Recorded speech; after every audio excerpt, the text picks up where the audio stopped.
welcome everybody to the Stretch Run. I'm Justin. I have Oldy here. I have Chris here. We are live, Breeders' Cup 2023, Santa Anita Park, Southern California. I've heard the weather is beautiful. Welcome everybody. We're glad you're here. Oldy, Chris, how you guys doing? Ready to roll. Yeah. Ready to roll, Jackson. Ready to roll. I haven't watched much early. How's it been? Like, is it, I think EquinEdge long shot won the first race, I heard. Yeah, I haven't had a chance to really watch much either. There's been some pride. There was a $48 horse. The opener was a price as well. So it looks like that both courses are playing like we normally expect them to play, but it'll be good to watch the rest of today. And fortunately, we don't have any weather stuff to worry about. But Justin, you had a chat this week with somebody. Why don't you tell us about that so we can cue up the video? Yeah.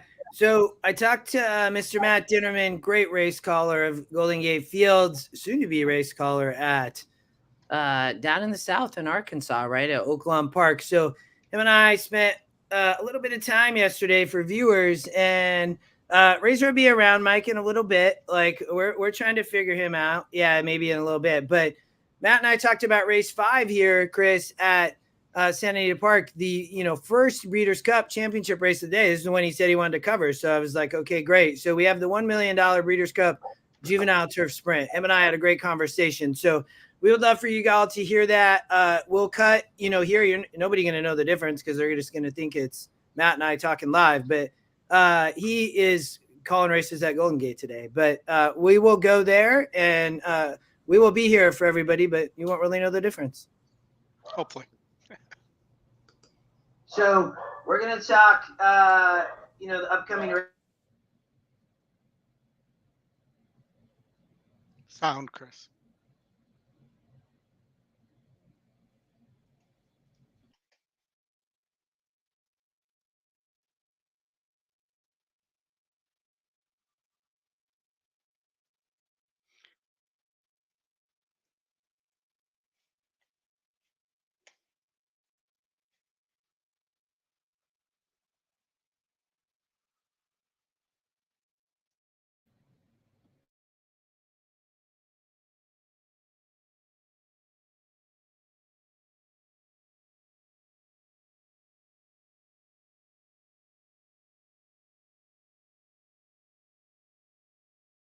I'd love to hear your perspective here of your thoughts. Well, there's always a lot of pace in these 2-year-old turf sprints, right? I mean, in any turf sprint, well, the vast majority of turf sprints, there's a lot of pace, but especially in the juvenile turf sprint, Breeders' Cup Day, Breeders' Cup Friday every year. So there are going to be certain horses that either just aren't going to be quick enough to get to the front that will need to stock. You see 6, 7 horses that all like to be up on the pace. So you can't assume that there's going to be 6, 7 horses spread across the track. Yeah. I look in these races, even though there's a lot of speed, because, for example, you might think as a handicapper, well, there's a ton of speed in a race. You're going to naturally look for an off-the-pace horse, right? Well, not necessarily in a race like this, because it's a short race. It's not a race that, even though there's a lot of pace, it's not that far of a race. So you don't really see pace collapses in the Breeders' Cup Juvenile Turf Sprint. A lot of these horses that win this race have speed, whether they're on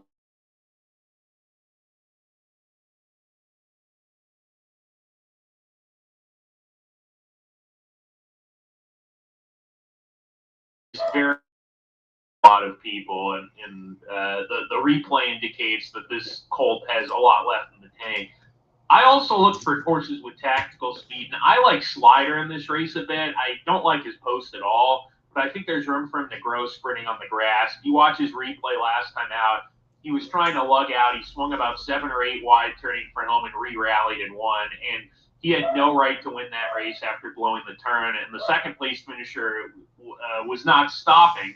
He just ran him down. And I think what they're going to do is they're going to put maybe a little bit of a stronger bit in his mouth. I heard them talk about that. Maybe that'll help him straighten a little bit.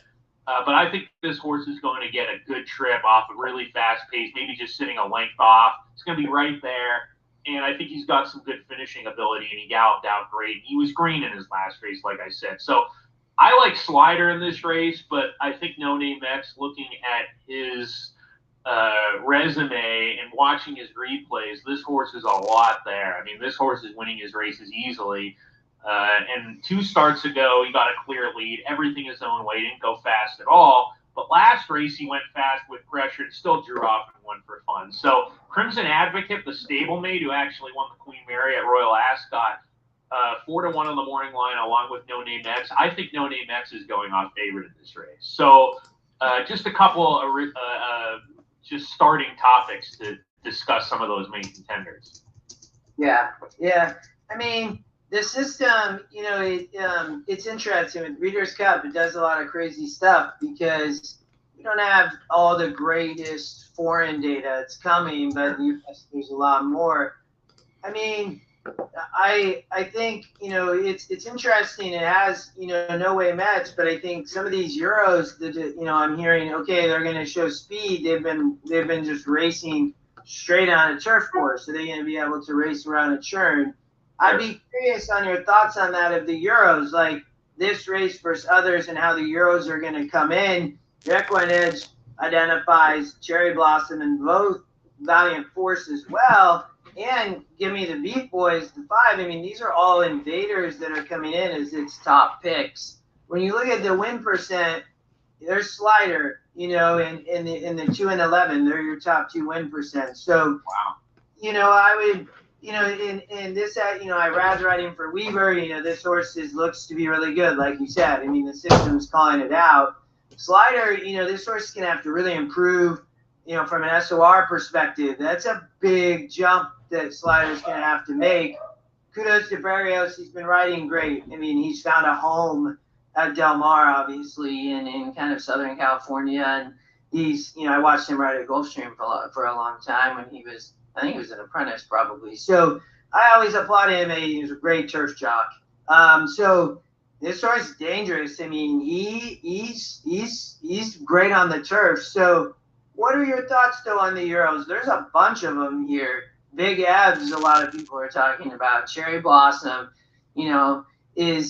has Ryan Moore for Aiden. And then the 5, I don't know the trainer jockey here, for this horse, but it is identified as, the EquinEdge long shot, big price, 15-1, and these are big, tough races that this horse is coming from across the pond, it sounds like. So, but I'd be curious on your thoughts on any of the Euros. So I watched Big Evs' race. Excuse me. Very, very visually impressive. I mean, this horse had a kick. He accelerated. There was the way they were shooting the race was basically to the side of the horses, almost like if you had one of these cameras that backs away. Eventually, the camera couldn't back away enough, so the horses come by, and we were lucky to get that good timing because right when he was about here compared to where the camera was, he quickened stride. The rider asked him, and he showed a big kick. I mean, he just like that, he was 2 ahead after just right there with the other horses. So this horse has a big kick, but you also have to remember that race was on a little bit of softer ground, and obviously the turf at Saint-Denis is going to be very firm. This horse has won over firm ground. He won his first race by 3 lengths at 20-1. That was his second lifetime start. He broke his maiden on firm turf. So he can run well on firm turf. I think looking at Give Me the Beat Boys, you look at who this horse has run against, even though he hasn't won a couple of Group 1s overseas, he's been running against very good company. So I don't think he's going off at 15-1 on the morning line. I could see him going off at 6 or 8. But yeah, he's won a Group 3. He broke his maiden. First couple races were good. You have some horses that have caught up to him a little bit. I also want to note that Give Me the Beat Boys, 3 starts ago, lost by a length and 3/4, going 6 furlongs to River Tiber. And Eden O'Brien said that River Tiber is one of his best chances. Not only, I think, in the Breeders' Cup Juvenile Turf, going 2 turns, but also, I think, all weekend. He really likes that horse. So I think Give Me the Beat Boys, I agree with EquinEdge. I think, Justin, this is a must-use horse on tickets if you're spreading. if you're spread. I mean, if you want a single or you have a couple other horses, you just want to narrow things down, great.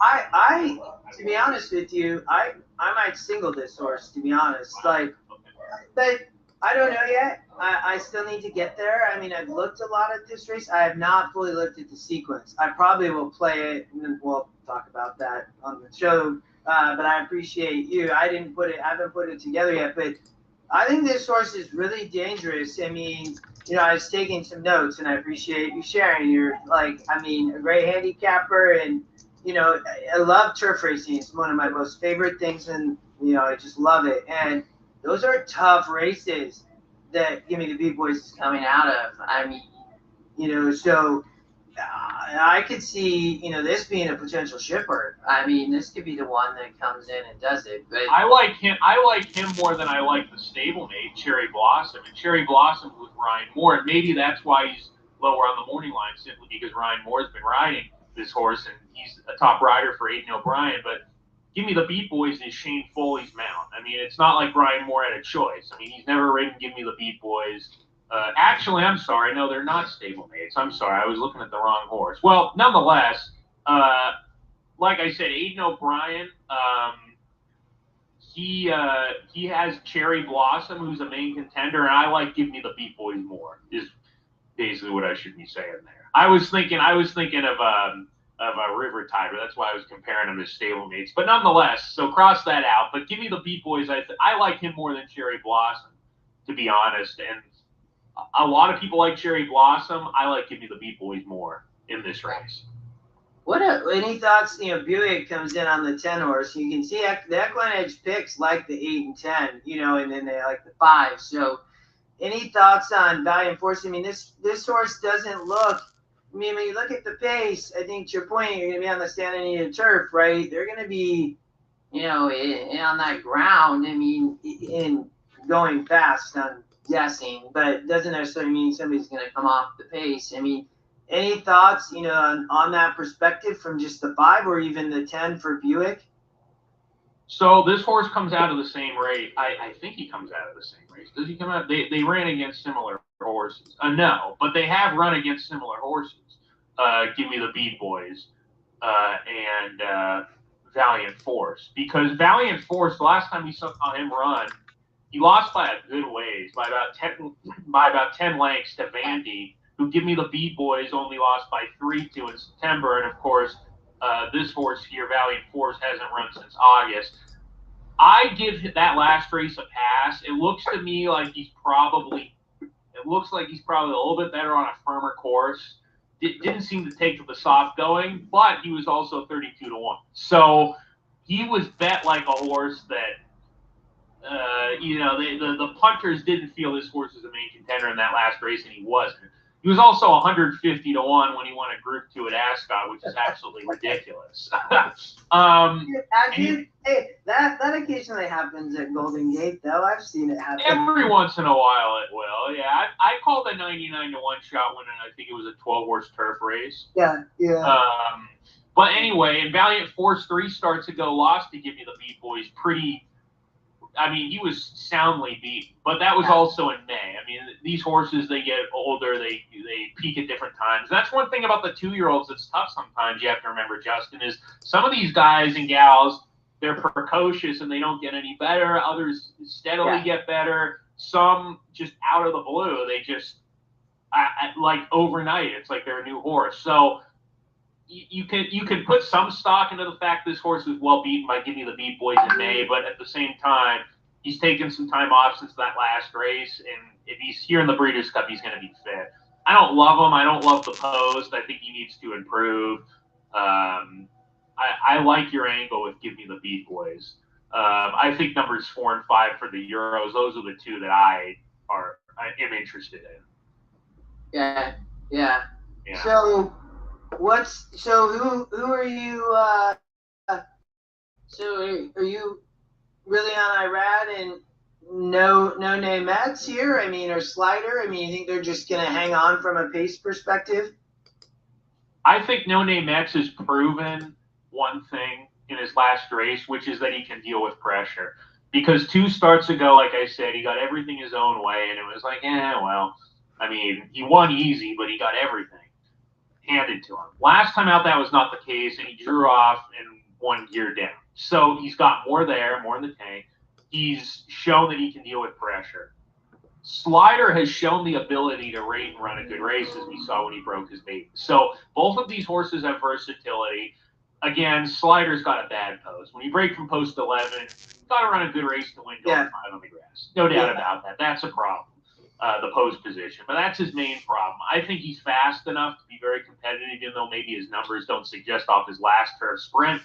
His numbers suggest that Dirty's a little bit faster. But, again, you watch the replay, he tried to bolt turning for home, lost his focus, was 8 wide turning for home. Another horse came right up the rail and was just well ahead, and then he came back and beat him. So I think there's more growth with Slider. I think number 5, Give Me the Beat Boys. I'm telling you, this horse is one that I'm going to use.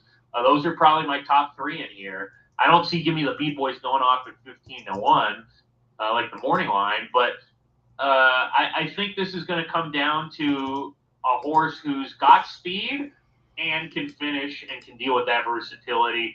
I think a lot of people are going to play Crimson Advocate because this horse won at Ascot. She is a filly that she's not – yeah, she was flashy when she won at Gulfstream Park, but she doesn't have this beautiful action the way she goes. I mean, she's very much, to me, like a blue-collar type, and she just runs hard, and she's not going to wow you by the way she wins races at the highest levels, but I still prefer No Name Mets over that stablemate, really. Yeah.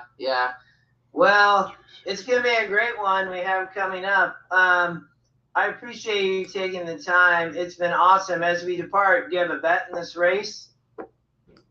Yeah, I mean, I would probably play Slider to win, knowing that his odds would be right.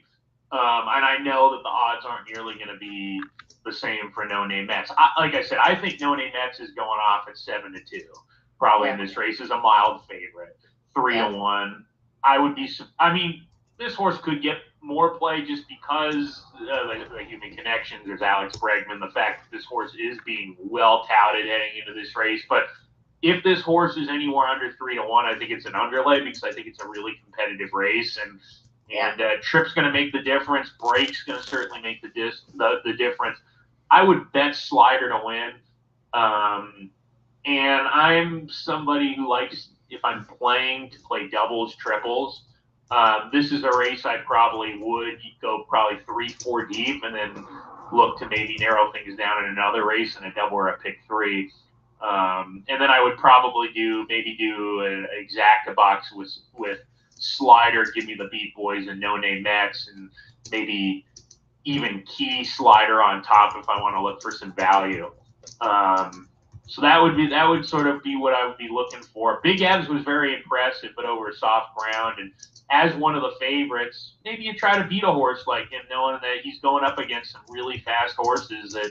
Last time out, this horse was projected to win on a soft surface, but I'm not saying he can't win. I'm not saying he's a bad bet necessarily. He's a very nice horse, but I think in terms of value, I would look a couple other spots. Yeah. Well, it's been a pleasure, Mr. Dinnerman, and I'm excited for you at Oaklawn. I appreciate you coming on. You have a busy day because you have Golden Gate, so it's been good. We're gonna jump into the race and everything, but it's been awesome, man, and we wish you, the EquinEdge family, and I wishes you luck, man, at Oaklawn, and we'll definitely cover some last golden hours as it comes to an end at Golden Gate. Please do, Justin. Thanks. You guys have been great. So happy to have you on. Good luck to everybody tuning in. It's going to be a great couple days of the Breeders' Cup, and we're just getting the party started here. So hopefully we can all kick things off with a winner right off the bat.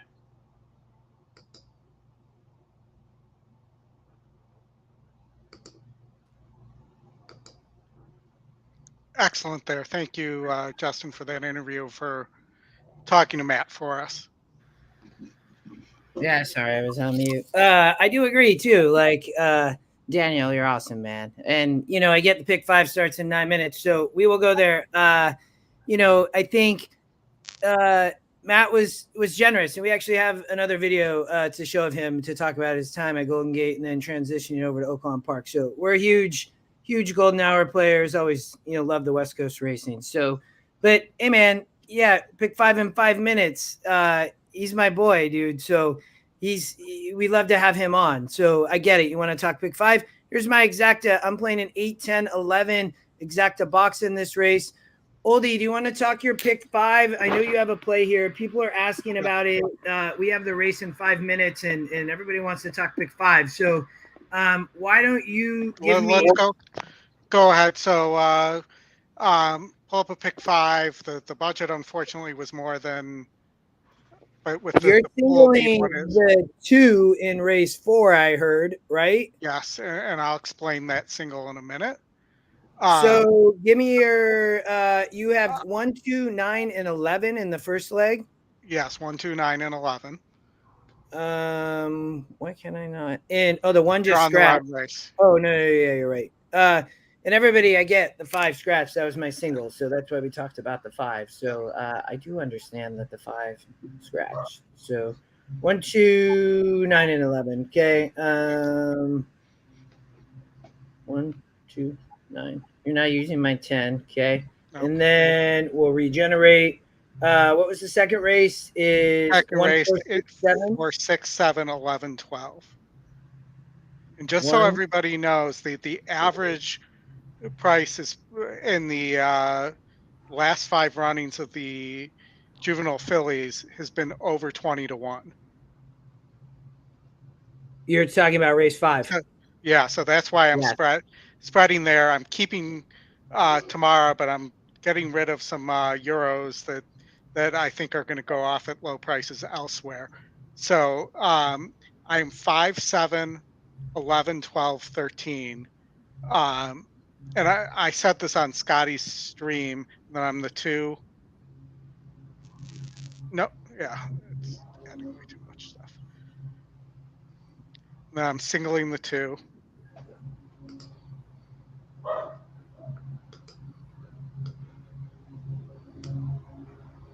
And then I'm 5, 7, 8, 9, 14. And, I considered, and I was very close to singling my boy Prince in that last race.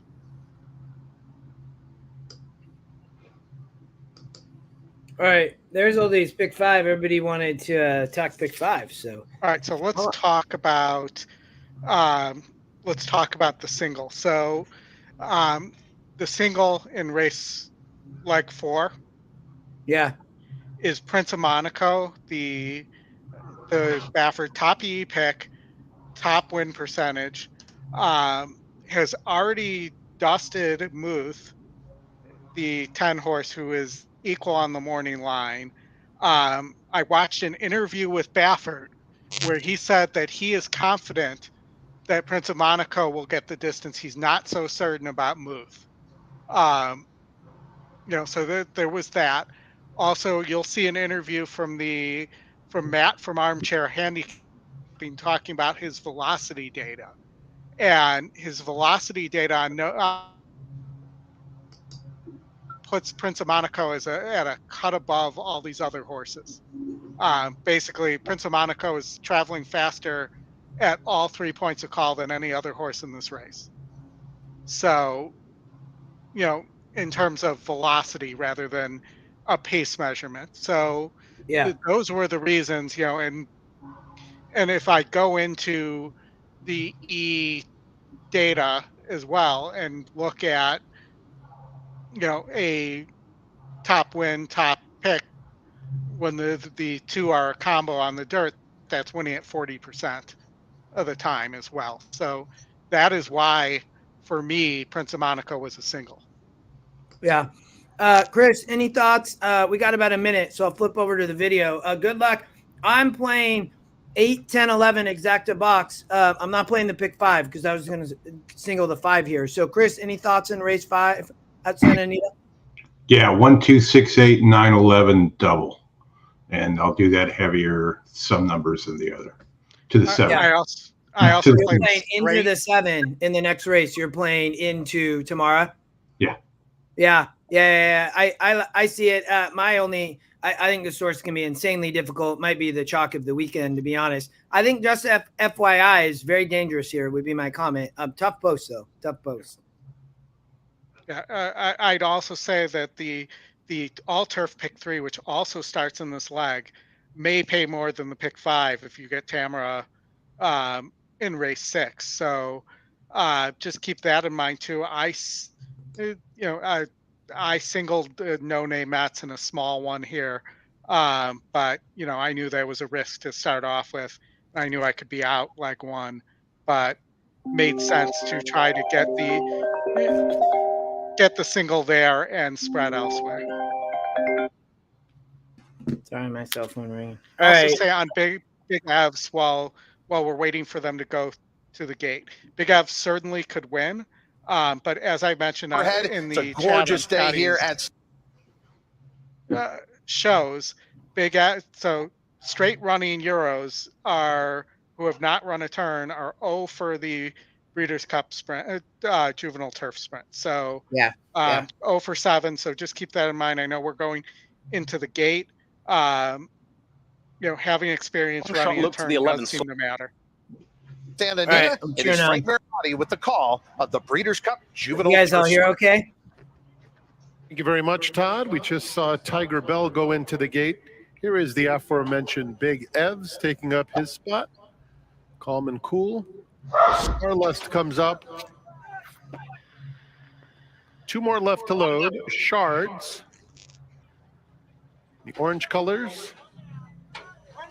ASEAN will complete the lineup for the Breeders' Cup Juvenile Turf Sprint. Thanks, Pocket. That's awesome, man.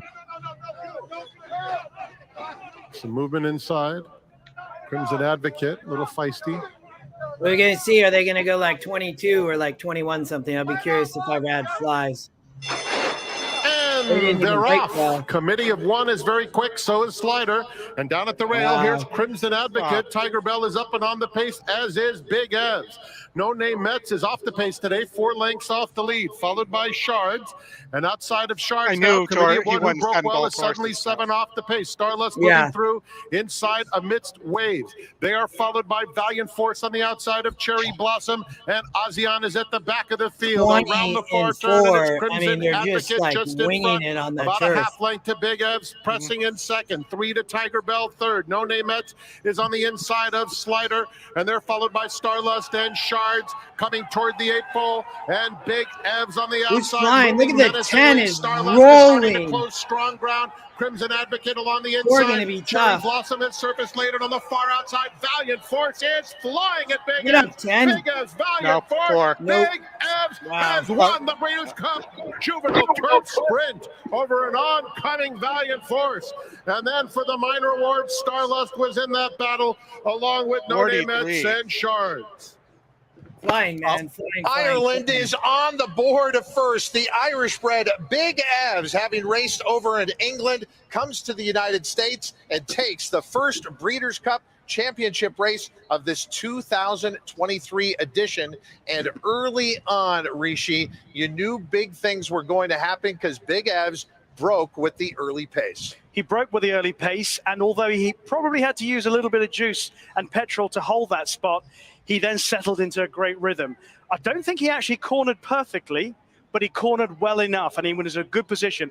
Terrific textbook ride by Tom Marquand. Look at the effort from Valiant Force down on the outside under William Buick, who, of course, won the race last year with Mischief at Magic.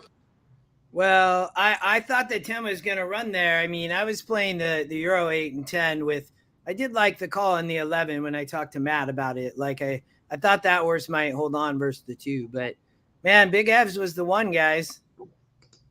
Yeah, I was dead wrong on that. That's 2 in a row for the European horses in this race.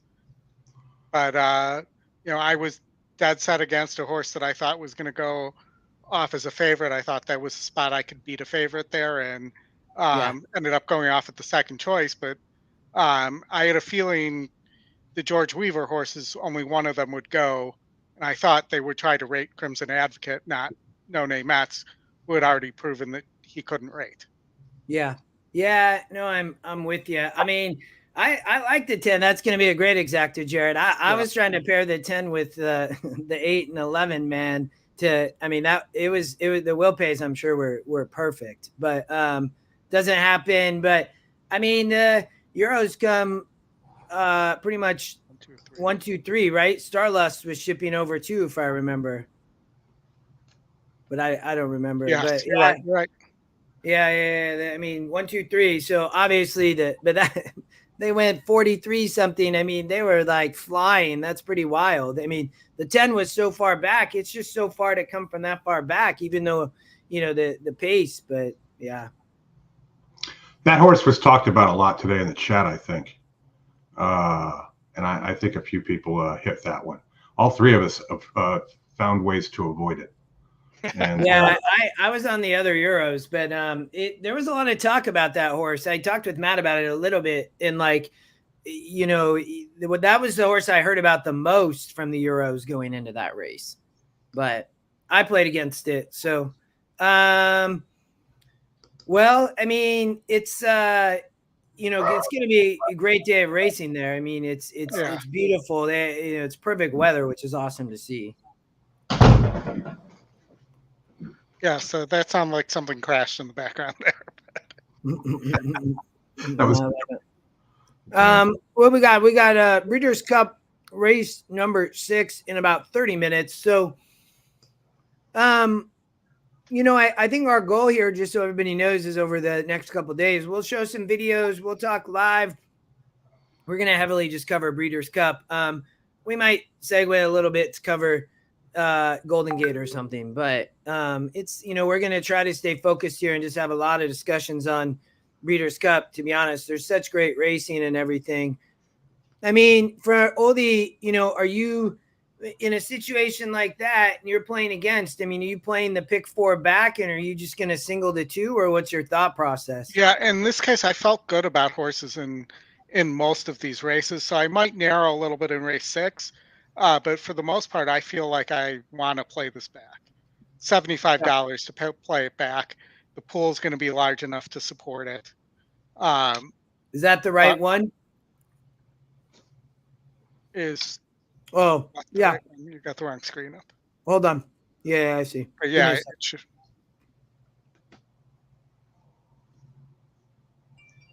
Okay. And we should have, hopefully we'll have Razor joining us in a minute here, also live from San Nita. But yes, the ticket generators definitely gave out something different. Yeah, Randy, I've heard that a couple times.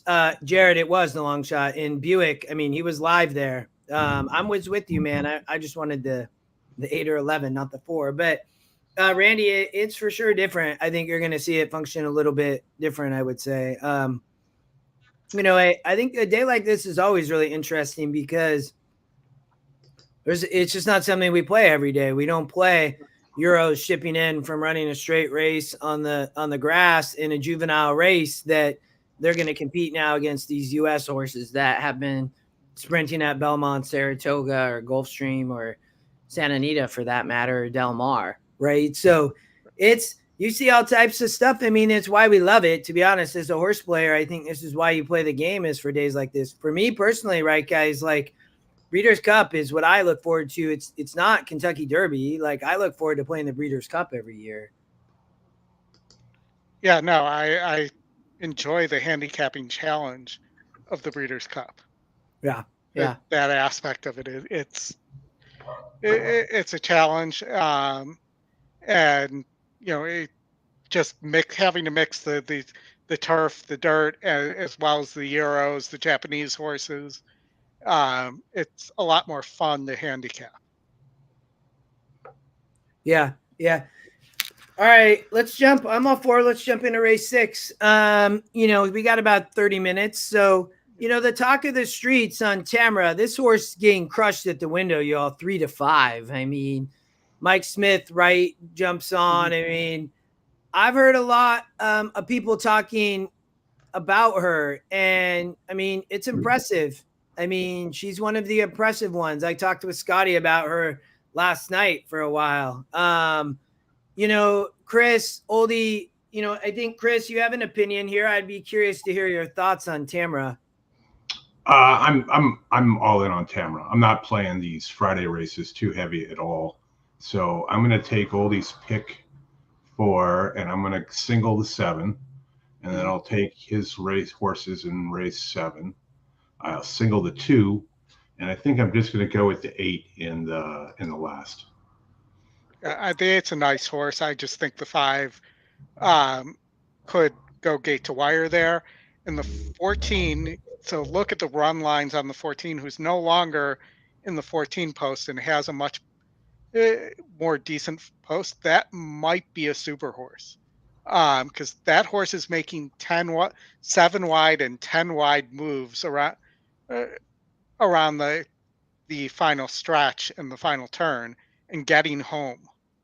And you don't see that move work very often unless it's a really special horse or it's just running into such a hot pace. So I'd look out for, now that 14 is more like the 11 post, I'd watch out for that horse. And I'm married to the 8, so I might do some exactas when we get there. We'll see if I get out of. I got to get Tamara's got to win first, right? So right. But and planning on opinions for today, and we'll get a little bit more creative tomorrow. Definitely. So, Chris, are you playing a pick 4 here with 2 singles? 3, 7, 2, and 8. Race 6, 8. Oh. Well, how much is that? Like $5? $3. $3. Okay, I like it, man. At 50. You are singling 7. You said in race here. Okay. Yeah. You should be able to see my screen too. So, you're singling the 2. You're singling the 8 in the last. Yeah. Okay. I think this will do it. Hold on. All right. We will regenerate 5 or 7 over 5, 7, 11, 12, 13, 2, 8. You're missing 2, 5, 7, 11 through 13. Oh, okay. 2. You got to add the 2 in leg 2. There we go. Okay. Yep. $3. You should note that there, and you know this as well, Chris. You should note that there's a 4-star work on the 7 in race 7 as well. Yeah. Which is at a price, so that's why I'm bringing that one up specifically. Yeah. That's it, man. Sharing is caring is the way that I put that. Yeah. I'm all in with what's on the screen. Jared, you think tomorrow's damn good? I mean, a lot of people do. Pocket full, you're taking the 2 with your money back special here in race number 6. I'm guessing you're talking about. I'm guessing race pride. Race 8, maybe. Okay, flattery. Either race 8 or race 7. Yeah.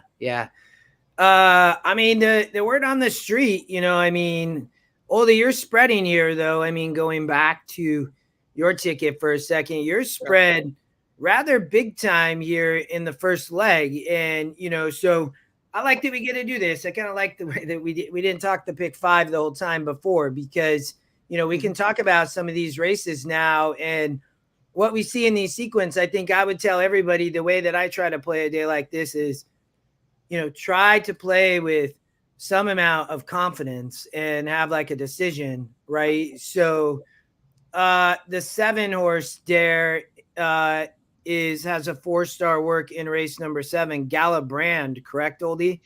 Yes, and I think one of the guys in our chat also has some connection to that horse, either as a part owner or no. Chuck, I believe Chuck's friends with the owner. Okay, but that horse was up at Saratoga, right? Yeah, Yellow Brand. Yeah, that one was up there. It broke its maiden up there. I know there were some tickets cashed on the maiden breaker. So anyway, that one is certainly one of those ones that can step up and win for sure. That's why I included it in the. I think I have it on the ticket, right? That was leg 7, right? I made a race 7. Yep. Yeah. No, you have it. Yeah. Oldy was just telling you it was a bomb as a 4-star. Yeah. It's going to get bet for sure. And I'm also playing a $5 pick 3 that is 7, 3, 5, 10, 11, 12, 13, 14, and 2. I'm playing at a $5 base. So all the horses. What are you're playing $5 and what's your budget? $35. And you're double singling with the 7 and the 2? Like this? Yep. 30? You used the 2 here in race 7? I didn't. I used 3, 5. Oh, 3, 5. Okay. All right. 10, 11. Yeah. 3, 5. Well, I left the 7 out. Actually, I got to fix that. See, you made me. Well, we're correcting your bets along the way. Oh, Chuck. There's Chuck. Yeah, Chuck. That's his buddy's horse. I don't know. I mean, that horse probably. I mean, I love 4-star work. So. You do. That's true. I mean, that's Oldy's playing a pick 3 there. That's Oldy's pick 4 coming back. But Oldy, tell me. I mean, so you're going to use the 7 here, but you're spreading. So. I mean, if the ticket hits, you're probably just looking at getting your money back, right? So, but you must think that this horse is vulnerable to some extent. I mean, who else do you like here and why? All right. So the reason I think this horse, there's a couple things here. So the 11 horse is a Pletcher horse that is working with Locked. And giving Locked, the report was giving Locked all he can handle for Pletcher. So, Life Talk, didn't run in the first set, but we think that's because the horse just didn't like the slop, wasn't happy in the slop. It is Rapoli, it's IRAD. It is a gun runner, so you would think it would like the slop. I've heard that Candide has a issue switching leads. So, keep that in mind. And then the 6, who's the long shot, the winner of this race has, let me see if I don't think I have the stat up, but 6 of the last 10 winners or something like that have come out of the Chandelier. Have been the winner of the Chandelier, and the 6 won the Chandelier over the 3 who I did not use, and then the 4 and the 12 had interesting late velocity numbers in terms of how they were traveling. And if Tamara doesn't get the distance, which there's some velocity data suggesting that at that third point of call, she was already falling off the cliff, so to speak. One of those 2 horses might bomb in here. So that's why, those are the reasons why I'm playing against Tamara as a 2 to 5 shot there, but covering myself with the pick 3. Yeah, I think just FYI, I mean, it is a brutal post, to be honest. Like, I mean, I think that's the biggest thing. But I would say, so here's the thing, right? Like, I think that, Mod has a good horse here with Alvarado. I think that this horse just has to break well, and he obviously predominantly uses Junior, which is, it's fine, right? And so, yeah, you're hitting at 13% Junior, but he hits at 17% with Mott. I mean, this horse I think can work out a trip, you all, just FYI. So, this is the horse I think has the most likelihood to upset, in my opinion. And I think that this horse for sure is hitting the board. That's my perspective here. I mean, this was only a short field of 6 people, but I would tell you all, if I see a horse come and break its maiden, and I see it break its maiden, and in that case it's a 56, and then now it comes back and drops into a grade 1 second time out, and there was a sloppy track, right? So, but you know, maybe that impacted the race. It probably did, and I think you talked about the Frizette, Oldy, but this horse, it really could run very well, in my opinion. And I love seeing when they come back and they drop in and win a grade 1. That is not an easy feat to do ever. Like it's not. So, yeah, it'll be interesting. Chris, any other, are you playing an exacta here? Are you going to try to find an underneath horse underneath the 7? No, I don't think so. I'm going to 7-7 double for sure to Galibrand. 7-7 double. It's paying 40 to 1 right now, and you've got a 2 to 5 horse in front, so that's not bad. But I didn't think anything else here was good enough to beat her if she's on her best, and I've seen enough stuff all during the week and read enough stuff all during the week, so you just gotta make a decision. I figure Mandela knows what he's doing, and every year at the Santa Anita that's had a 3 is in the Breeders' Cup, like 93, 2003, and 2023. Or not yet, but every year that he's run horses, he has a winner. So what the hell? I'll go with those connections. I mean, I can't. There's too much here to digest with all these 2-year-olds. It's sometimes it's just a race you can pass or just go play some weird tries, and if you catch, it's usually big balloons. So if you don't like the 7, don't use it anywhere, because that's one thing.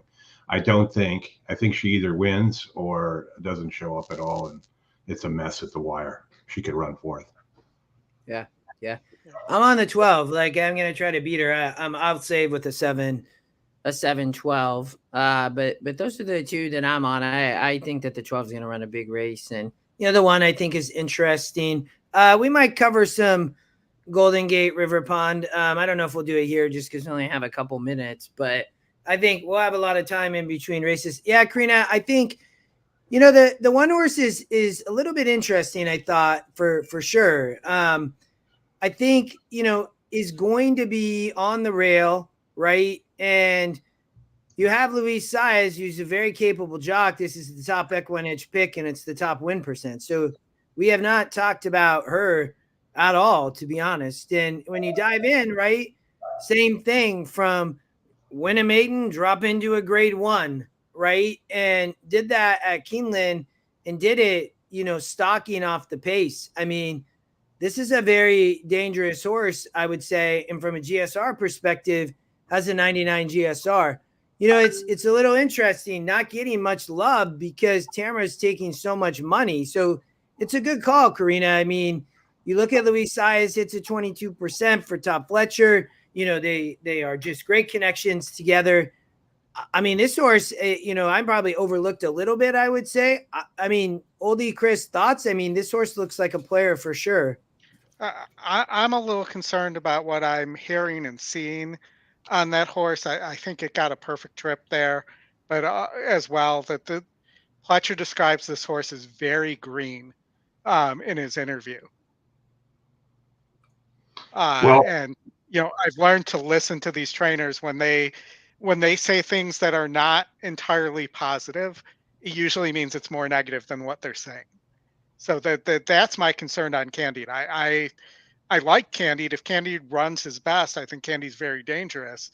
I just think that the thing about switching leads late and the thing about how green the horse is, both are things that concern me. As well, I want to mention, Justin, we have Razor.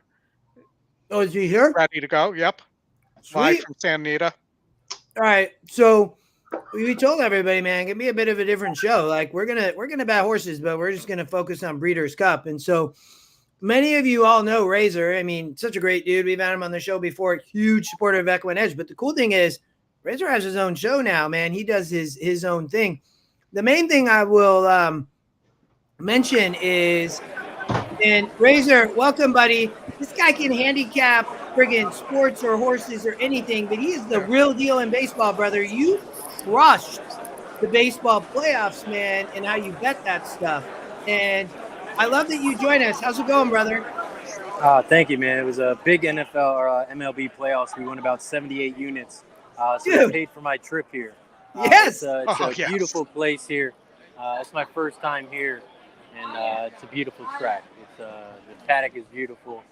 And shout out to EquinEdge squad hooked me up and getting in this exclusive area. Nice, Razor. Nice. Glad you could join us. Yeah, so thanks you guys for having me. What are you hearing down at the track, Razor? What's the word on the street, so to speak? Oh man, it's a lot of good horses racing today. Good race. The last one I had money on the 10. Would have been a big price, but live in the pick 5, we did a group ticket here. We're about 10 people deep here at Santa Anita. We got a nice Airbnb hanging out about 4 miles away from the track. So we'll be here today, be here tomorrow. And the place is packed. It's popping, and I believe it's going to be a lot more packed tomorrow. Nice, awesome. Nice. Enjoy it. It should be a good day tomorrow for sure. You'll have to pop in and out and see how things are going. Yeah, definitely. Whenever you guys want me to come in, I can show the races or whatever you want me to show you, the paddock area. It's a beautiful place here, like I said, and appreciate it as always. All right, man. There's Candide right behind you. We were just talking about Candide, Razor, and there she walks by. Maybe what's the buzz around Tamara as you're standing there? I mean, is it she's getting crushed at the window at the moment. She's 3-5. Yeah, everyone's just talking about singling the horse. So if you can beat it, I try and go against the 7 here. I like that one with the Pletcher horse. I actually just met Pletcher, got a nice photo with him. So I don't know if that's a sign, but to me, it's a sign. Take the 1. Pletcher gets it done. Well, Karina was just talking about it, man, and I like the 12, just FYI, but the 1's definitely, I think, a player too, Luis Saez. So beautiful track. I've been there one time. What's on the agenda as you're there the next couple days? Not too sure. I know we got to get some handicapping after this, so we're going to head to a nice restaurant, have some nice dinner, and handicap the races as a group together. And we'll be back here early tomorrow morning. I think they open up at 8:30. So it's going to be a long night and a long day, and it's time to win some money. Amen, brother. As you would say, Razor, it's time to cash it. Exactly. And like we like to say, shot time. Let's go. I'll talk to you guys soon. All right. Thanks, Razor. Thanks, buddy. All right. That was Razor Sharp Picks. Just great dude. I love that he's there and he jumps on like that. That's so cool. I think, what do we got? We got race time in 12 minutes, everybody. We just saw Razor. He was just standing there. And now look, we're looking in the paddock. We might see Razor in a minute walking by or something. So, Razor's there with some of the other guys we know who have been in our chats many times, like Kay Reed's there. He's a Seattle guy too, so I don't know if you've ever run into him locally. But it's a good group he has out there. And he's our live correspondent. So how many shows have a live correspondent at the Breeders' Cup? So and we got a total of 5 track announcers when we include everybody for tomorrow. So not too bad. The doubles here are telling us that the 7 is the favorite. It's 7 and paying 7.5 to 1. The 1 is second choice, paying just under 20 to 1, and then the 12, which is paying 30 to 1. Was I reading that exacta probable correctly? That a 7-1 exacta is paying about 11 to 1. No, it's paying $5 right now, 7-1. Okay, so I was seeing what they had up on the screen there. It looked like they were, maybe it was the other way around, but and as Razor would say, hit the button, smash the like button, hit the subscribe button, and we're going to keep bringing you content. We have great guests for tomorrow as well, both live and Did you all see that Memorex, so to speak, Pete's calling race calls today? What race is he calling? I think he's calling the next one. He also called the race 3 down the hill. Oh, did he? I missed it. Okay. Yeah, so we're the unofficial show of the race callers. Yeah.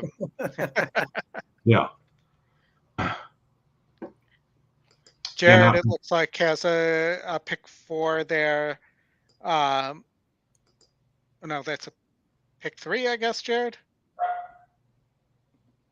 Looks like it. Yeah. Very nice.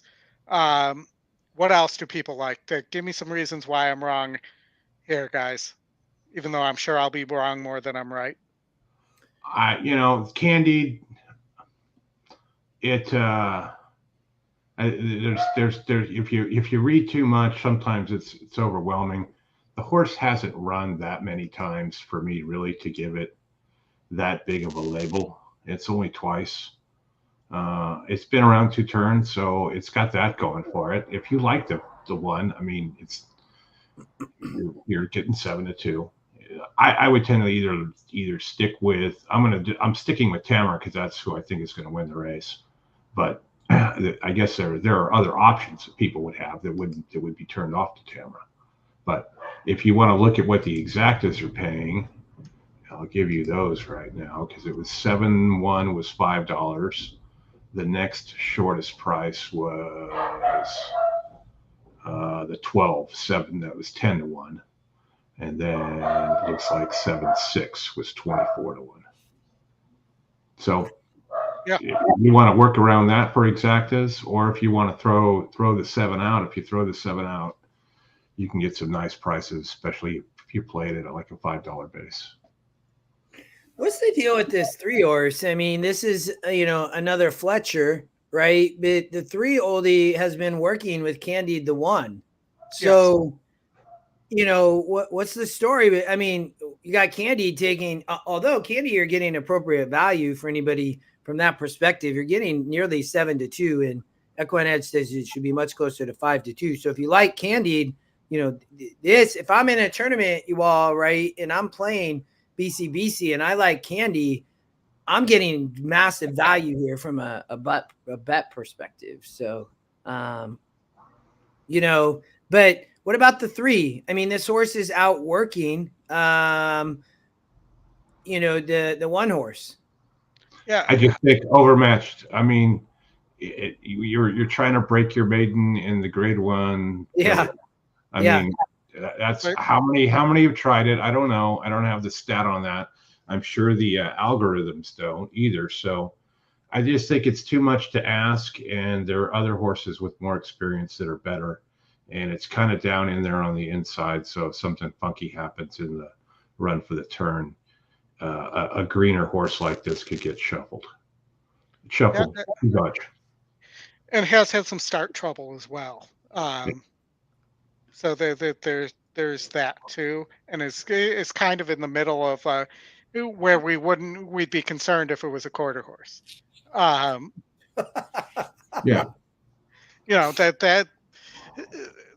That's my thought as well on that horse, and also you have to figure there's 2 Rapoli horses here, and Irad would have had his choice.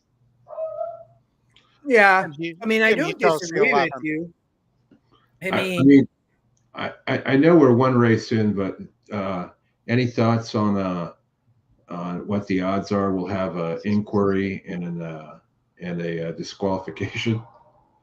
Not in this race. Hear me? Yeah. Yeah. It might be lagging. My internet went out. Oh, you're Chris. You can hear me, right? Yeah. Okay. You're back, Oldy. It is.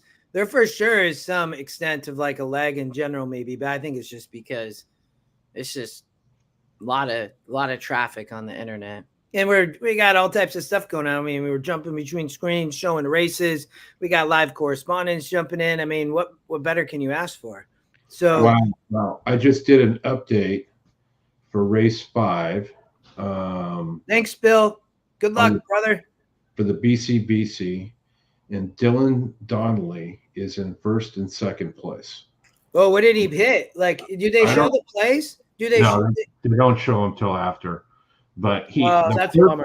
His first ticket he has $48,266 on 7,500. I don't even know how much if he used the full 7,500 or not, but his ticket 2 has 64,842. That's after the first race. So let me. So here's what Chris is talking about. So BCBC, biggest kind of tournament of the year, to be honest. And man, you can see their plays. So see, we missed it. How's he? Oh, he made all his money. He made all his money on the races before. He hasn't even bet last race, right? So he didn't have a minimum. So he could have. No, they don't count. So they didn't count, right? So race 5. So he made a bunch of money on race 1, 2, 3, 4. It still counts as far as your bankroll. So it's you in the BCBC, you could play any race you want. You just have minimums. Well, those other races weren't part of the minimums, but he still played them, and he obviously crushed some early races. Justin, click on the third place player's name so we can see what he did in the last race. So that's a good bet there. Very nice. Well, that's how you have to play these. You have to play with confidence. Like you have to. Like it's the only way. You can't spread. You can't always do 3x3s, stuff like that. You got to play with some type of conviction, right? If you have some big odds horses and you want to box some stuff around, that's fine. But try to play with conviction and confidence. And that's what happens like that. That's how people are like, how did that happen? Well, when you got to bet 300 or 600 a race and you play with confidence, you can hit bets like that. Right. So. Absolutely. I mean, you can see what he did. He took the 4 and the 1, and then he had the 10 to run second. So sometimes those bigger price horses that you include in maybe the win position on exactas or tries, try and slot that in a different place as a separate ticket to your main one. That way you can, if you don't, you basically hitting your main one multiple times. Yeah. Dylan Donnelly, great horse player, man. I mean, it might go gate to wire, to be honest. It would not at all surprise me, y'all. We got 2 minutes. Go ahead, Chris. It's going to set the bar very high for people that didn't fire. As I'm looking through the list here to see if I see any names of people that haven't fired, and it doesn't look like. There's a bunch of people sitting at 7,500. So they have to play 3 races today, right? Is it 3 races, minimum 300 in the BCBC? Yes, 3 races. 600 is the minimum per race. Oh, for all of them, or just no, 600 a race. Okay. 3 races out of the 5 Breeders' Cup races. So. Yep. Okay. Anything else you've done before that doesn't matter. You've got to do those. And they have to be, there are people, the year Brad won, there was somebody that got disqualified for either not participating in a mandatory or playing it below the minimum. Because it doesn't tell you. You got to be smart enough to know that. Wow, there are a few people that are already out. Yeah, I mean, that's the way it works. They go big or go home, man. I've seen it. Dave Portnoy is one of them, and if I'm reading this right, Scotty McKeever is the other one. I know he has 2 entries, so that was probably one of his entries.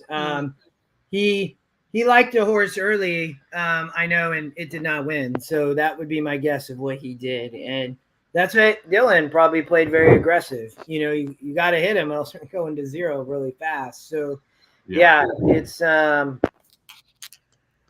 let me see where Scotty's at with this second entry, if he's done anything.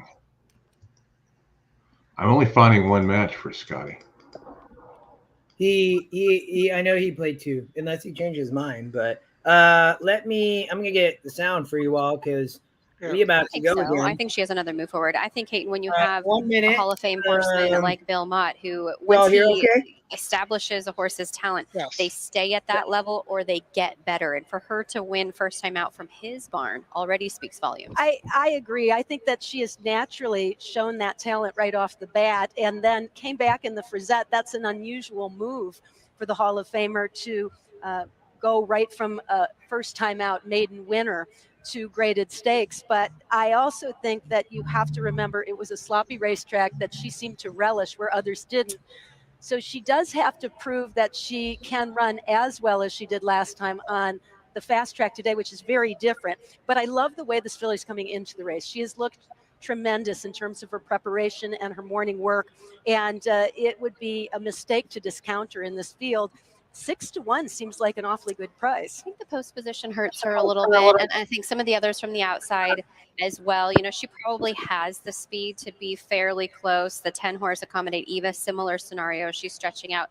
She probably has the speed to be fairly close, but I don't know that that's going to happen for her. And if you look back at the history of this race when it's run here at Santa Anita, all of the Santa Anita Breeders' Cup Juvenile Fillies winners were within one length of the lead at the top of the stretch. Whether they were on the lead or just off of it, they were all in striking range here over this track. So to me, post position really plays into the outcome here this afternoon. The field is nearly at the starting gate for one of the most anticipated races. That's really interesting, Future Justin. Stars Friday. It's the Net Jets Breeders' Cup Juvenile Fillies, remaining our favorite at 3-5. It is the 7.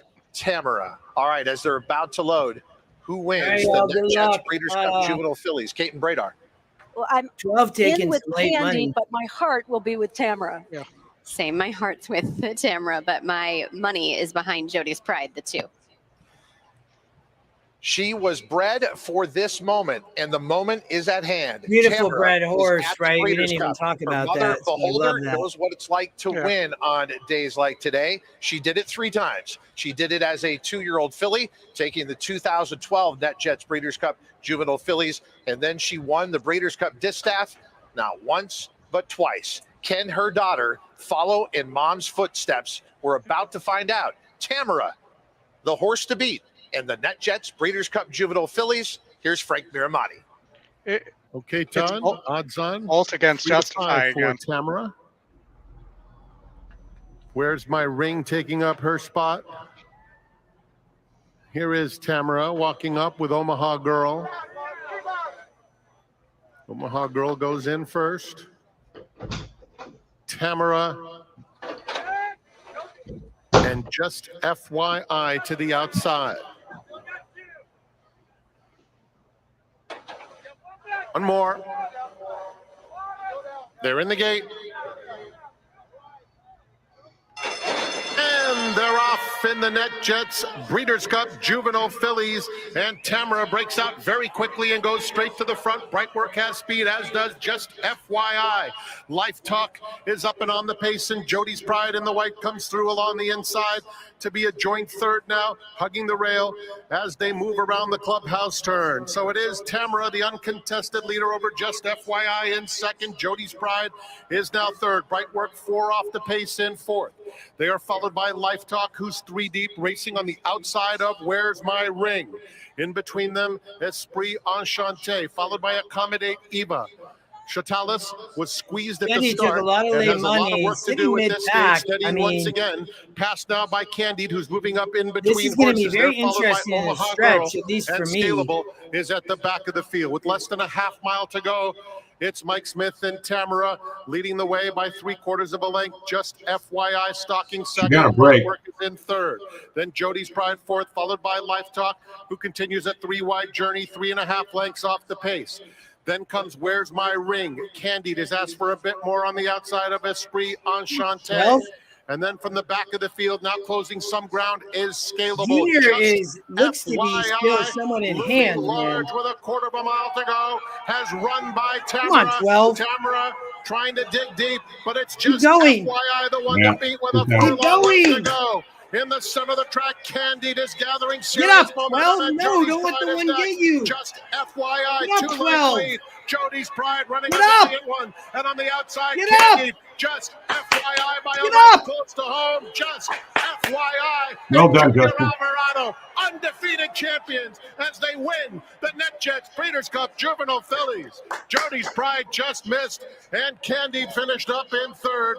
And in behind them, it was a battle between Life Talk and Scalable. Well, I mean, it's a great race, man. I mean, I love it, Oldy.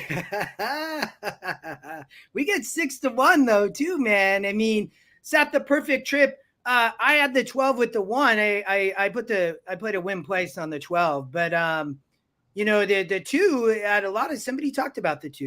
So wow. That's a good run. Oldy, you're on mute. You're on mute. Great start for the pick 4. Exactly what I was afraid would happen. You know, what the velocity data said on Tamara, which was, you know, at 7 furlongs, the final point of call was falling off a cliff. So if she had to go fast like this, the thing, I didn't think she would get the distance, and that's why for me Tamara wasn't a single, and that's why I think also the Just FYI is going to play up much higher than you actually got 7-1, not 6-1. But it's going to play much higher than 7-1 in the multis. Oh, for sure it is. Yeah, I mean, Nice. Jared's alive in the pick 3. This is all good. All right. Great run by great ride to get over there in position, make the run, put her away, and go. And then let the rest of them try and run at you. I mean, this horse, David and Scotty talked about this horse a little bit. Scotty talked about this horse. When I watched Scotty on Wednesday talk about this horse, I took a deep look. And, you know, Bill Mott is a great trainer, right? And, you know, the thing there with the post bit, you know, Junior rides all the time for Mott. I mean, and, you know, when you go look here and you look at Just FYI, I mean, this horse for sure. I'm trying to jump over to EquinEdge. Sorry, y'all. Hold on. So, you know, I mean, look at, you know, you have this great ran in the slot, but, and I talked about that, but had, you know, great GSR. And there's a lot to this, doing stuff like this. You see, Candy did the same thing and ran third, right? You don't just drop into grade 1 out of maiden special weight and, you know, win a race. Like it doesn't happen all the time, right? 2 ended up winning a nice stakes race there. So it's not surprised to see that people talked a lot about this horse with Flavian Pratt and Jody's Pride, and, you know, and you get a price like 17-1, you know, what's the exacta pay you all from 12 into 2? 12 into 2 in the last race. I just moved to the next race. No, you can't go yet. Oh, there you go. Right there. For $1. 100-1, right? So a lot of some people might try to complain a little bit about that, but, you know, it's, you know, the 12 took money. Yeah, Jared, he talked about that horse, and, you know, that was, yeah, thanks, Pocket. I mean, great ride. So, in our, what are we calling this Breeders' Cup betting challenge type contest? What are we calling it? A mythical type? We're just doing, the 3 of us are doing a fake BCBC where we started off with $7,500, 7,500 fake dollars. And we've got to do the same things they do, just amongst the 3 of us. Justin just took the lead because he had $200 to win in place on the 12, and he had an exacta box that did not hit. So he gets the win in place money on that. Which I screwed up my minimum, but that's okay. I realized that as I looked. So you got, you got $16 square on the win. So win in place total, you got $23.20 times what did you do that for? $100, I believe. Yeah, $200 each to $400, and I realized that was supposed to say 110 and I put 10, but that's okay. I'll play 3 more races today. No, you're all good. You're all good. Anything that's close, since we're playing for fake dollars, we can fake the rules a little bit. Yeah. Let's see. Yeah. I'll tell you exactly what you got. You got 16 plus 720 equals 2320, and you played that for what? $200 base, so you get the payout 100 times. Yeah. Well, and then you'll have to fix my win bet, my other win bet, straight win bet too for 110. But yes, we'll figure that out later. Yeah. I got it all. Okay. Jared, do you think Scotty has a bet on him? Well, unless you're there, I'll text him right now. So, Santa Anita, Justify, the daughter of Justify beats the daughter of Boltodoro, just like Justify beat Boltodoro in the Santa Anita Derby.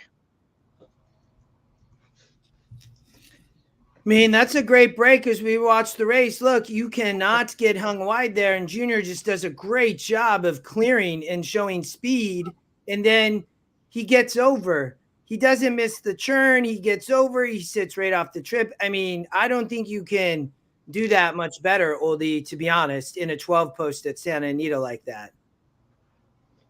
No, I agree. You can't be. Look at the 11. The 11 was running really well, but was caught wide the entire time. Yeah, you just can't, man. I mean, yeah. And as well, once Junior got position, he let the 7 clear too, and was able to let his horse have a breather. Yeah.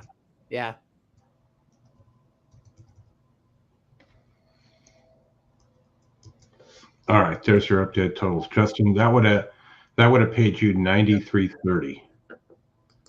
Oh, I love it. Sweet. Yeah, I skipped that race, which now obviously I'm regretting, but but there's some horses I like later that I think I can get a nice double go and win bets going to for my minimum. So that's how I'm thinking in my head I'm going to play it. All right, we got race number 7. So what do we have? What, 3 more Breeders' Cup races today? Is that what I'm remembering? 4? We do, yes. 3 more. 3 more. more. Yeah. 7. This is the the juvenile fillies turf, right? I mean, we talked a lot about the Euros already. But what's the difference here in an 8 furlong versus sprint, and how you expect the Euros to show up here? I got to assume that EquinEdge is actually picking every single Euro in all 3 of the picks, the 5, the 6, and Carla's Way, the 9. So, I mean, she feels pretty as the top win percent out of Woodbine, but the Euros look dominant here. Yeah, and I like the Euros. I like the 5 with the E morning line angle, which I thought would get your attention too. There, that 5. So here's what I had on that 5. Top pick, second best win percentage. Combo is 28% on the turf, much higher than the 13% shows for the race. Now it's 12. Big E morning line angle, 15-1 on the morning line, while 7-2 on the E morning line. Moore and O'Brien are 27% in U.S. races. Negatives are low GSR, second lowest in the field. Second lowest SOR. Best win came at a mile on the soft turf. The 60 SOR grade 1. But that might be a product of E just not having a good SOR for that race. And it looks like I had the GSR might have changed as well there. So, but my feeling was, and based on information I had, so I'll end up being wrong again, that the Euros who are sprinters and haven't run a mile are 0 for this race. And this race goes back a lot further. So you look, Content has run the mile. The 6, who's the current favorite, Porta Fortuna, is a pure sprinter. And the GSR says it's a pure sprinter because you see the drop in the GSR as well. And if you look at GSR Plus, it is still bred well, though, at like 81 at 9. So, but I do understand why you say that because of these numbers. And this horse might not fit at this level going 2 turns. Yeah, and I would also look at, look at how the horse ran at 7 furlongs on drier turf, and I look at that as being a concern. Yeah, I mean, no match for leaders, no match for winner. I mean, if this really is coming back that tough, this horse may struggle to win the race. Is the second pick and the current favorite, lukewarm at 4-1, but it's the Dam Karina on the 6. I love that you always have such great information. Too Precious. I mean, this is the cool stuff. Have you seen this? I mean, you can dive in here. I'd be very cautious with what you see on the data, but it does, Karina, to your point. I mean, this horse, it's not great yet, It's going to get better, but that's what Karina is saying, right? It's a little bit backwards the way it goes.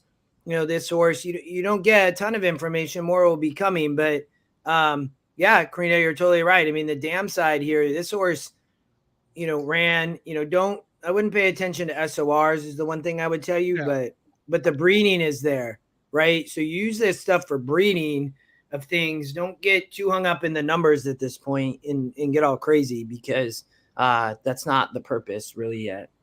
Hey, Justin, you're on the mile, right? Go click over to the D'Amato horse. The 9 card? No, the 4. Go click on over to the 4 and click on that, and then go click on the trainer name. So you'll see this pops up as well now. So you can see first time and that he's 17% for out of that many horses. And sometimes with these Euro ones, I've seen multiple trainer notes for different types of situations. Yeah. So this horse a little bit different. It's coming out of, I'm assuming this is coming out of France. I don't know those track names, but this is obviously a French bred. But so, D'Amato gets the horse that ships in, not with the trainer from overseas, or I don't know the connections well enough. Maybe they purchased this horse or something. I don't know, but it's I kind of struggled with this race, to be honest. I thought it was a tough one. I wish I could have connected on a double. I just couldn't really get there. I mean, I could have went so many different ways, to be honest. But the 5 is for sure a potential player in my mind, Oldy, just because of the alignment of the metrics. Like, that might be where I land. I mean, many of these, I think the biggest thing, right, when we look from an SOR, I think you just be careful. I think I like the win percent way of things. Sometimes with the Euros, you don't see a good win percent. Like that happened in last Breeders' Cup, everybody. So, I mean, if Carlos Way wins, it wouldn't surprise me. Not that, I haven't, but just be cautious of that. It's being called in one algorithm, but the other one might not understand how to interpret the data yet. Yeah, well, and let the 14 Les Pivats, maybe the best horse of the Euros here. Just an awful draw, though. But, this horse has run a mile. That 1,600 meters is essentially a mile. And, I think this horse, if it could negotiate a trip and it gets some pace to run into, could be really dangerous as well. The question is, how fast is Dreamfire going to have to go out of that 13 post? And does Buttercream Babe is what looks like cheap speed go with, or does that horse settle?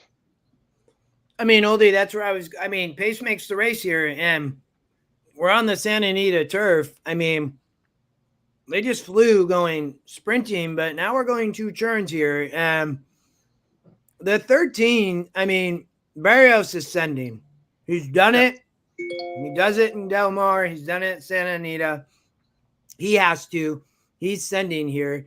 You know, Buttercream Babes is on the rail, right? And, you know, she can't get shuffled or anything, but I mean, she's going to show speed, I would think, right, Oldy? So she has the speed here to run. I think to your point, is she cheap?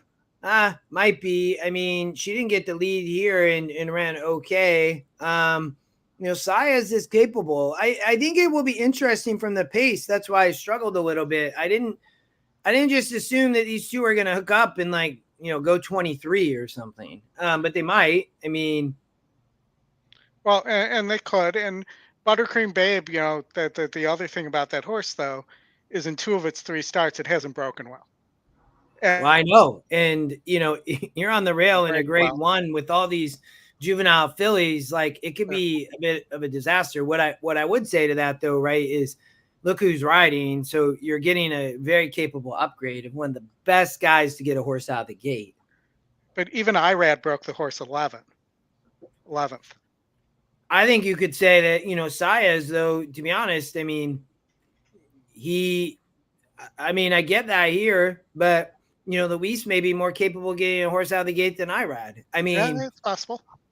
So, I mean, Irad's great. You can get any horse to rate, and he breaks well predominantly and everything, but Louis, so I don't know. I kind of struggled there, but, you know, you have in this case, right, both these horses, you know, here you won your maiden and then been running well, you know, so can she improve?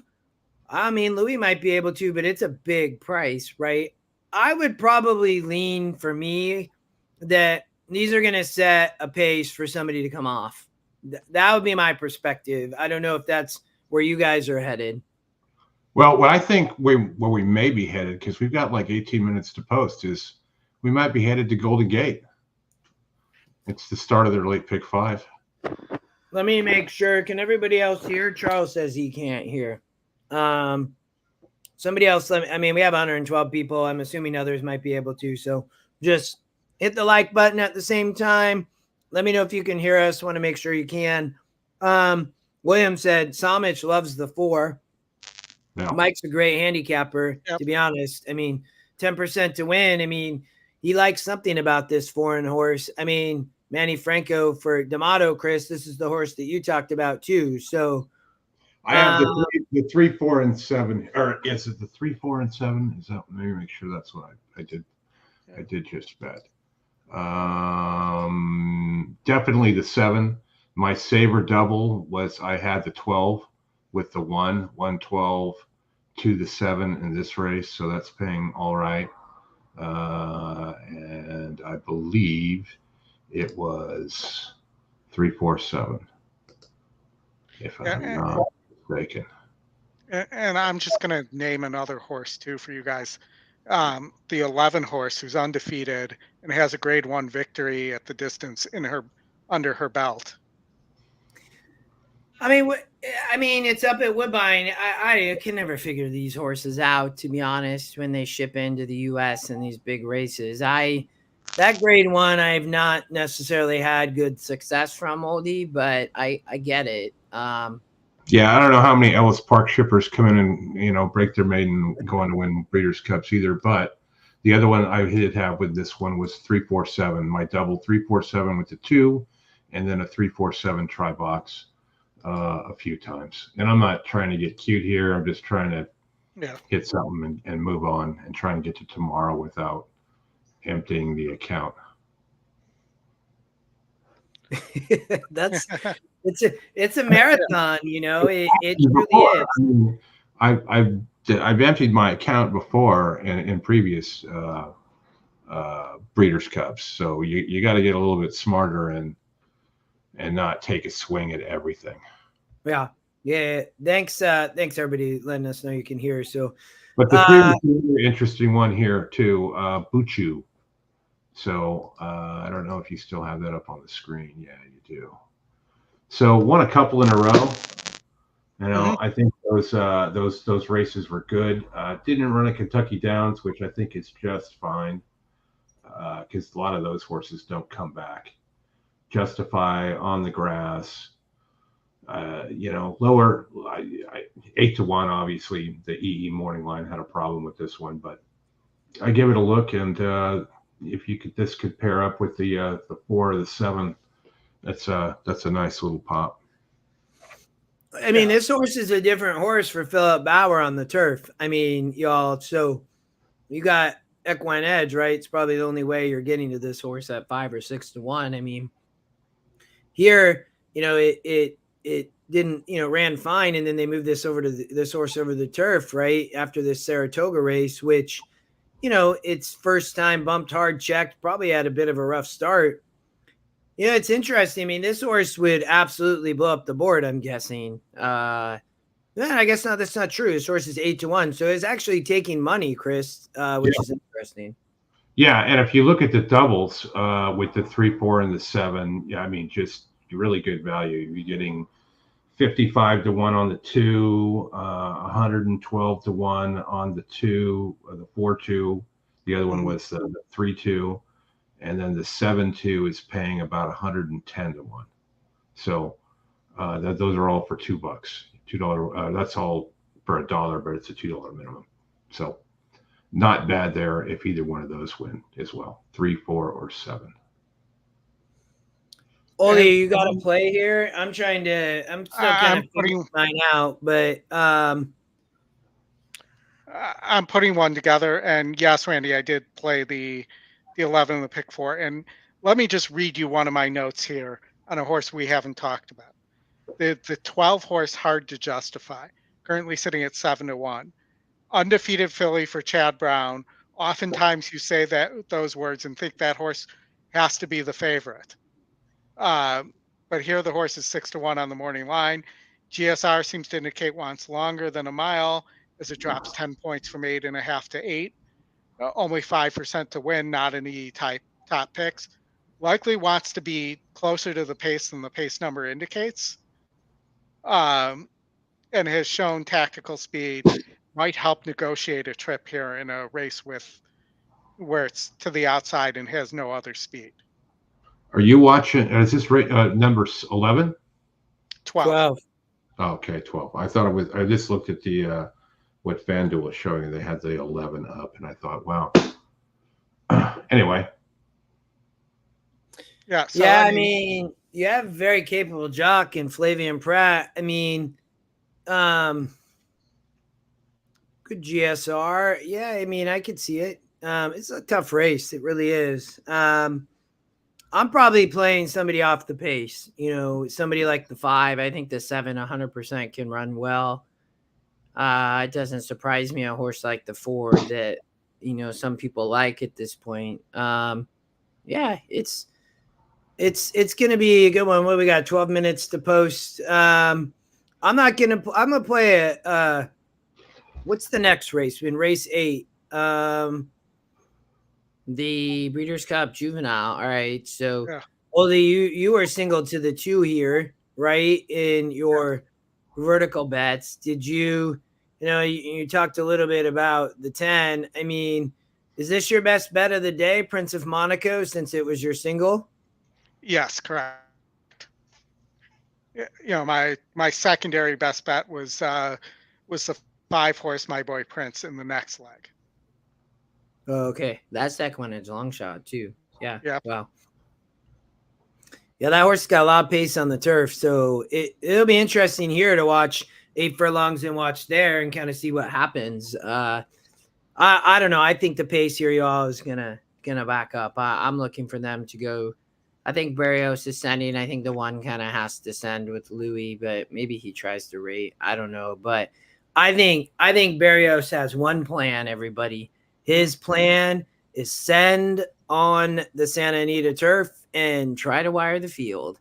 And he knows how to do it. He does it at Del Mar and he does it at Santa Anita. So I don't know, that horse is 9%. If Louis tries to rate on the 1 and doesn't duel, that he might get loose, So yeah, the 10, we can look at it. I'm leaning on, again, Barrios here on the 13 at a bomb, but not to win. I think I'm probably going to play the 5 or 7.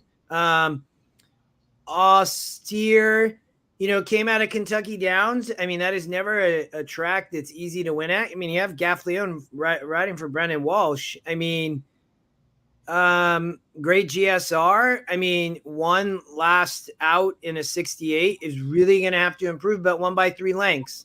I didn't watch this race. Oldy or Chris, thoughts? I didn't really look a lot at this horse, but I mean, my main thing would be it has to improve, but that can happen with these young horses anyways.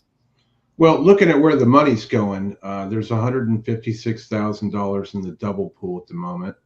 And when you look at all of these right now, like 11, these are all $2 payouts. 11.4 is $32.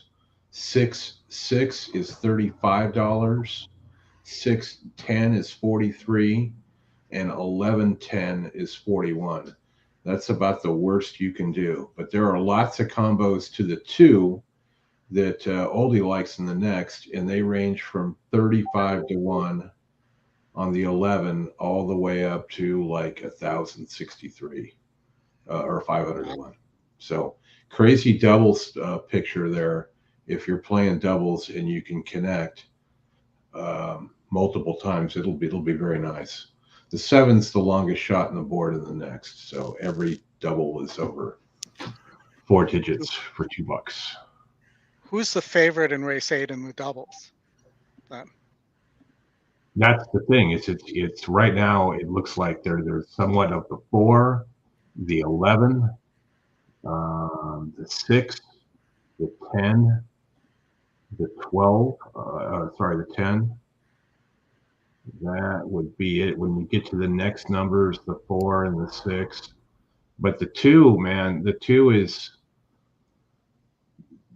the shortest price you can get on the 2 is 11.2, and it's paying almost 40 to 1.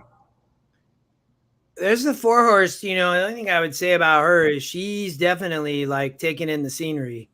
I mean, young and Chris. I mean, you've been around a lot of horses, so you're gonna have a much better eye than I would. But that's watch for that, you all. I mean, in races like this, I mean, it sucks because you never want to make a weird decision, but that's a horse that when I look at a 6 horse like that, and they're not going to be as close to the pony, right, with the Euros like that, right? But very comfortable.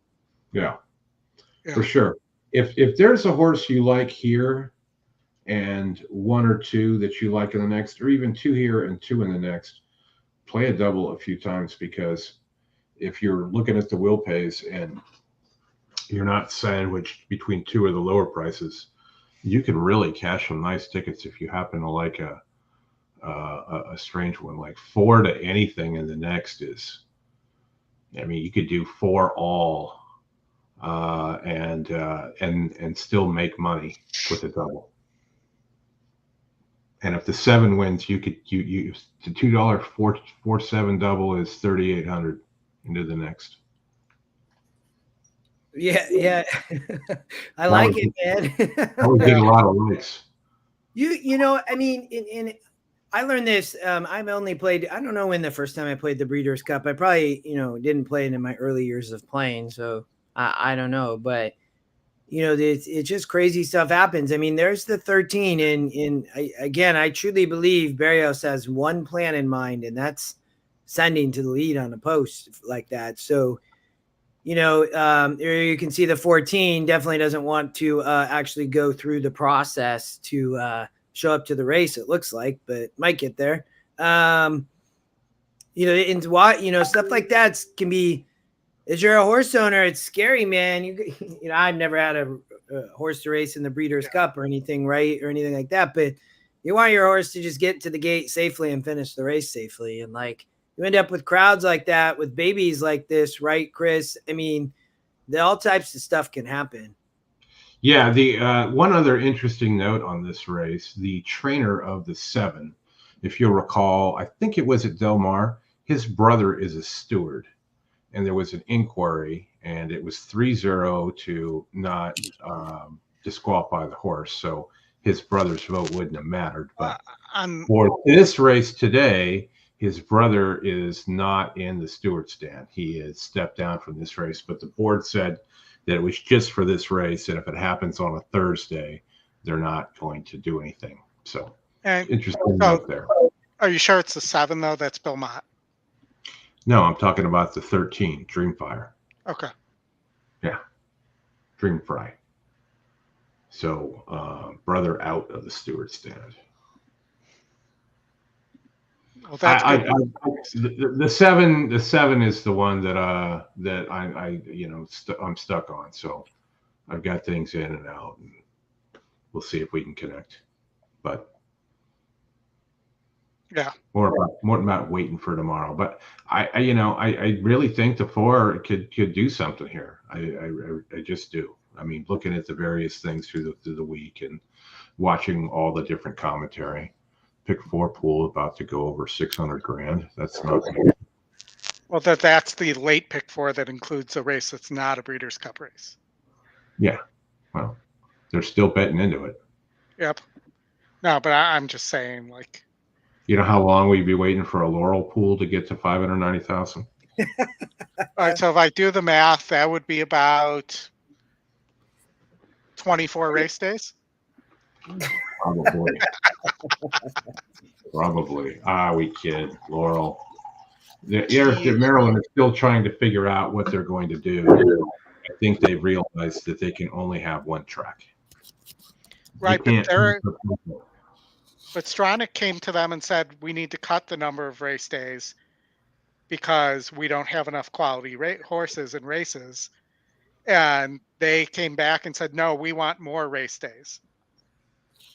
So they're, in my mind, they're a little delusional in terms of, that more race days would be good for the horses, which I think that the winter racing there, if they took a few weeks off in the winter, that they end up canceling 2 or 3 days anyways, would probably be better anyways. And from the horse standpoint, they just don't have enough running there. If they didn't have the Preakness, they would be in trouble. And I don't know how they would unpack any of that in terms of moving the Preakness. I don't know any of that, but I know that Pimlico needs a lot of work and Laurel needs a lot of work. I don't remember which place can do the stabling, but they had some sort of plan. And you're right, they wanted to cut race days. The other one wanted more race days, and it comes down to product and inventory. So again, this is like building a $5 billion football team that that didn't win all last season, went 0 for 17. So, yep. But football is a little bit different than racing, obviously. But you have to have some level of incentive to go out there. I don't know. Does Maryland have gambling? Are they gambling enabled with for horses? Yeah, so their purses are funded by a share of the video revenue. Now, I don't believe their purse is very good to begin with, so it must be similar to what the revenue is for Gulfstream. Gulfstream just has higher handle to be able to fund those purses as well. Well, and you would think that maybe historical horse racing might be something to add there, but they're also talking about going to a similar model to Del Mar, where it's a Horsemen's Association funded non-for-profit that will run the track instead of. And I do want to point out that I don't know if anybody saw the comment from the trainer on the favorite, the 6, saying we're not sure he'll get the mile or she'll get the mile. Yeah. So well, we're gonna figure that out pretty quick. But do you think the pick 4 will cross 1 million with 2 minutes to go?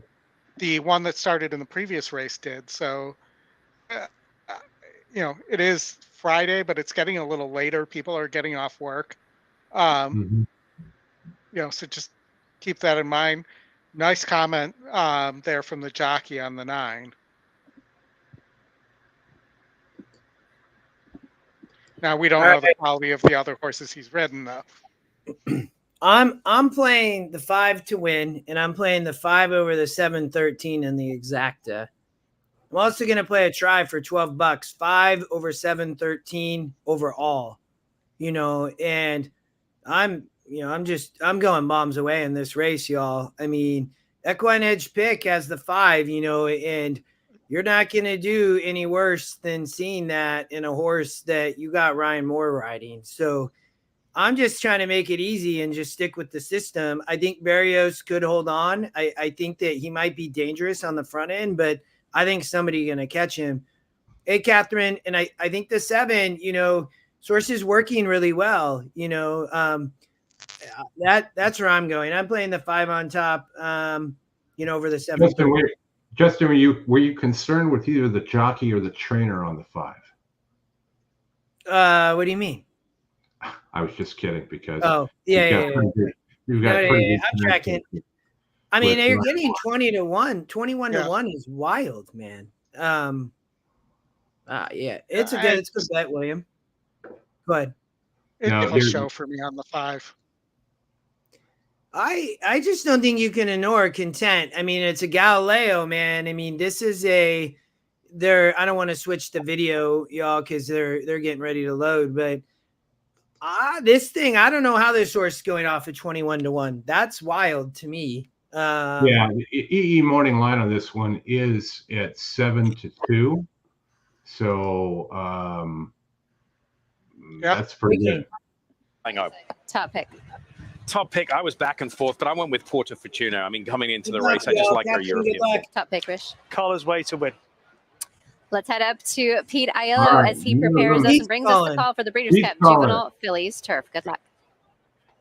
The 9 not happy, man. That horse hasn't been happy. The horses have reached the starting gate. It's post time for the Breeders' Cup Juvenile Fillies Turf. That's good. Standing room only here with a field of 14. Buttercream Babe, Flattery, and Buku, the first 3 in line. Lone is ready next. Leafs and Audible. The next guy. Austere. Great race caller. Carla's Way. Content. 7 Hard to justify. She Feels Pretty stepping forward next. Porta Fortuna and the Reeves Thoroughbred Racing colors, 2 left. Waiting for Galabrand. And from the outside, Le Pivot. Big field. Le Pivot. In Glen Hill Farm colors. One didn't break. In the gate. And they're off in the Breeders' Cup Juvenile Fillies Turf. To a level beginning, man. He got to go to the front. Track early and moving up to take over the lead is Austere for a head advantage. Up on the outside, Dreamfire put into play early. Hard to justify is a bit keen. That was his plan all along. Yep. Buku is dropped down toward the rail. Porta Fortuna between horses. Life's an Audible 3 wide. Stuck 4 wide as She Feels Pretty with Flattery next. In between horses, it's low and out a bit deep as Carla's Way. Right. Content is settled while a bit headstrong and in tight for racing room. Content I told you that Buttercream Babe works between horses at the pace toward the back of the field. It's a tightly grouped field separated by 8 lengths in the run past the opening quarter. They make their way 5 furlongs from the finish. The leader is now Dreamfire in front 3/4 of a length. In between horses, hard to justify. Second, Life's an Audible 3 wide third. Patiently handled as Austere down toward the inside and 4th at this stage. The opening half mile was 47-3. From between horses, it's Porta Fortuna, and out a bit deep, She Feels Pretty. Back from there, Carla's Way begins to get underway. Down at the rail, it's Buku. In between horses is Loam. Then it's a length and a half to Galabrand with Flattery dropping back. Buttercream Babe and Le Pivot is next. Content is 14th and last as they run to the top of the stretch.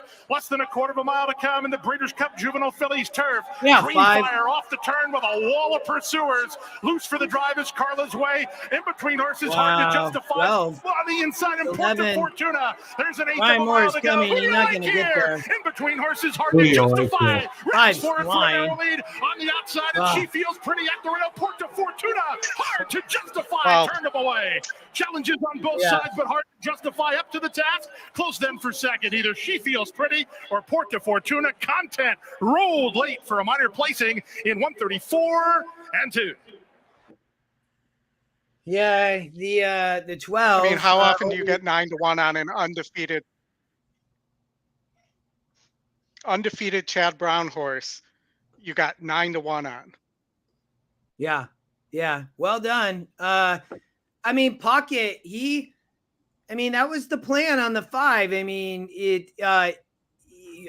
he got out and gave the horse a run. I mean, I will tell you, you're not going to see most jockeys do what Ryan Moore just did.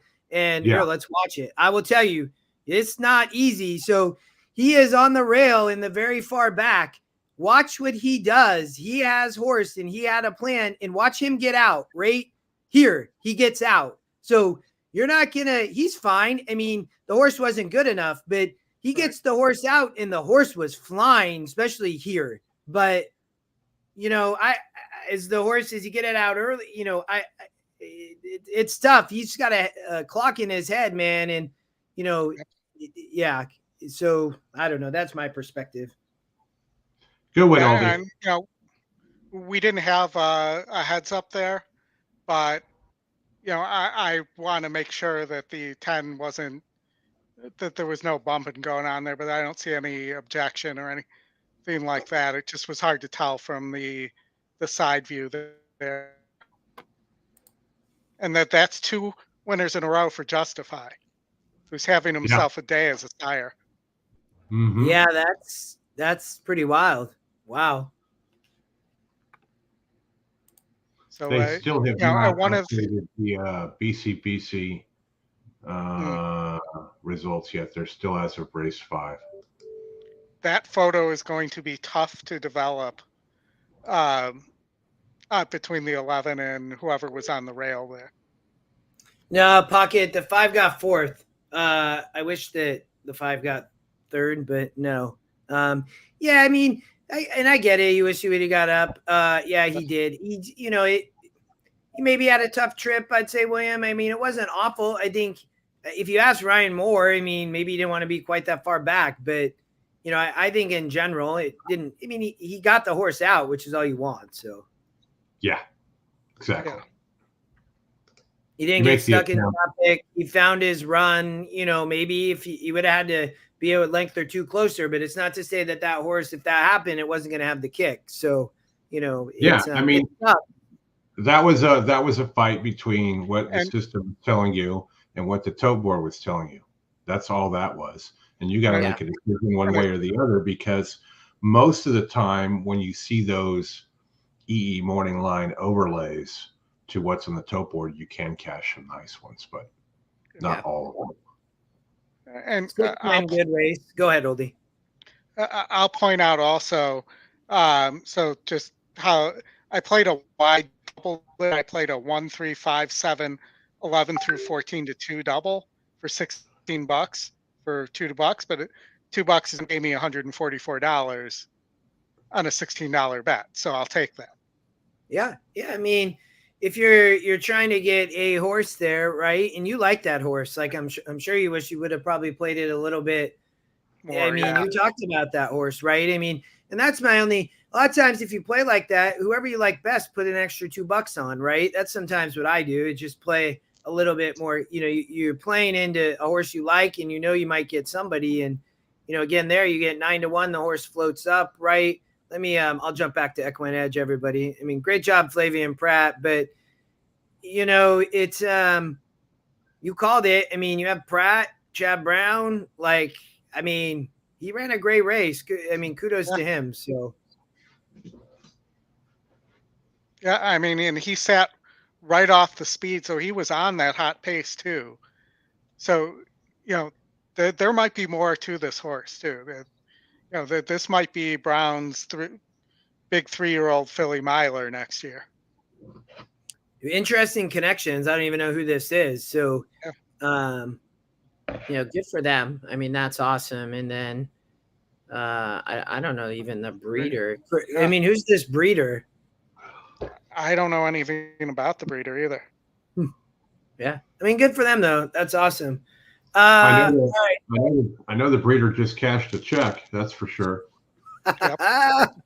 Heck yeah, man. That's a nice little filly, you know. I mean, plus you win a grade 1 like that. I mean, you're having a great weekend. I mean, maybe someday, you know, that would be a lot of fun. As long as the horse was nominated, you get money. If you like the Chosen Brawn, I think he had a buy-in for $100,000. So the original breeder, I don't believe gets paid on that one because it wasn't nominated. Well, let me tell you, the original breeder is the trainer. Oh, so it's really? Yeah. It's him and his buddies, I think. He got he got partners together, and then they won a bunch of races, so they could afford the $100,000. But Right. Yeah. The Chosen Brawn is of course one that Oldy and I want to win, and we'll get into that one tomorrow. But that race is kind of fun too. Yeah, 100. Almost $200 pick. What was the double in the last one? That was Justify to Justify. Yeah, it was pretty 90, 45 to 1, so, the 12, that bet took money. I will tell you. I mean, you have a 7 to 1 going into, a 9 to 1, you're looking at 63 to 1. So, but for me, I love that 12 in that last race. So I don't know, it's interesting. I thought Catherine Scotty's at BCBC, so he's playing along. He was without internet messing around earlier, and I don't think he was trying to figure it out. So, but that's a healthy double there, Dustin. I mean, $10 gets you back $4.50, so those are always healthy. Yeah, no, good wine. I love. Yeah, he might be having a glass of wine. It might have helped him relax. But yeah, no, I like it. I mean, it's great racing. You love stuff like this. You just have to. Yeah, I mean, great double. How often do you see two horses from the 12 hole win 2 races in a row too at Santa Anita? Yeah, it's probably unusual at a lot of racetracks. Because you don't get this many horses in there. And I know people complain about the scratches and the vets and everything else, and I'll leave that for another day and time. But it is what it is. They're doing the best they can to make sure that they don't have any issues. So, not great, but better safe than sorry. I think we should talk for a minute about Golden Gate, Mr. Matt Dinnerman, in this race. So, and then we'll come back to Santa Anita since we still have 28 minutes. But Oldy, I didn't look at Golden Gate, but I'm all for talking about it for a minute. Anything you all saw late at Golden Gate? Well, I saw there was no golden hour, so I'm assuming that'll be the same thing for tomorrow. Be back on Sunday. But this one, sorry, my internet decided to take a break. You got to go to the 7, right? I'd be firing on the 2 here. Yeah, I'm playing a 2-4 exacta box, but I think the 2 might win this race, man. I'm gonna play the 2 over the 4. I totally agree with you. This horse is going to be dangerous sprinting on the Tapeta like this. I mean, the 4 is a nice horse for Blaine Wright, 1-2 in a row, 50 and a 54. But Storm and Galileo may be dangerous on the front end, Oldy. What about the 7? Money bag, second pick. I think it's third choice. Why not?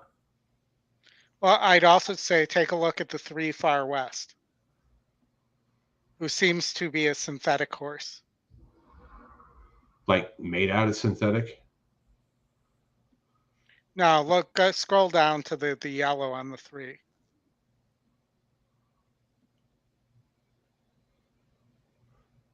Wow. I mean, that horse has a lot of back class here. And that was a 52, a 50, is now a 7-year-old. But to your point, Oldy, I mean, you go back there, take this horse off the dirt, and this horse ran really good on the Tapeta. Yep. So yeah, that might be a hidden one. Look at the level that it ran at the Tapeta as well, right? Because the soar is kind of there for it, but those things I think are a little bit more suspect a year ago. I don't know if I'm going to go with the horse's form that's going to just snap out of it just because it got on the synthetic. But it's certainly a horse that you would potentially want to include, or if you like the 2, that could be another nice box, exacta box. What's that? 2 and 3 at Golden Gate. I mean, 2-3 is paying 58 to 1, and 3-2 is paying 50 to 1. And you go to the 4, and you're still getting over 11 to 1 to 21 to 1 against those horses. So definitely ways you can find victory here and cash a ticket.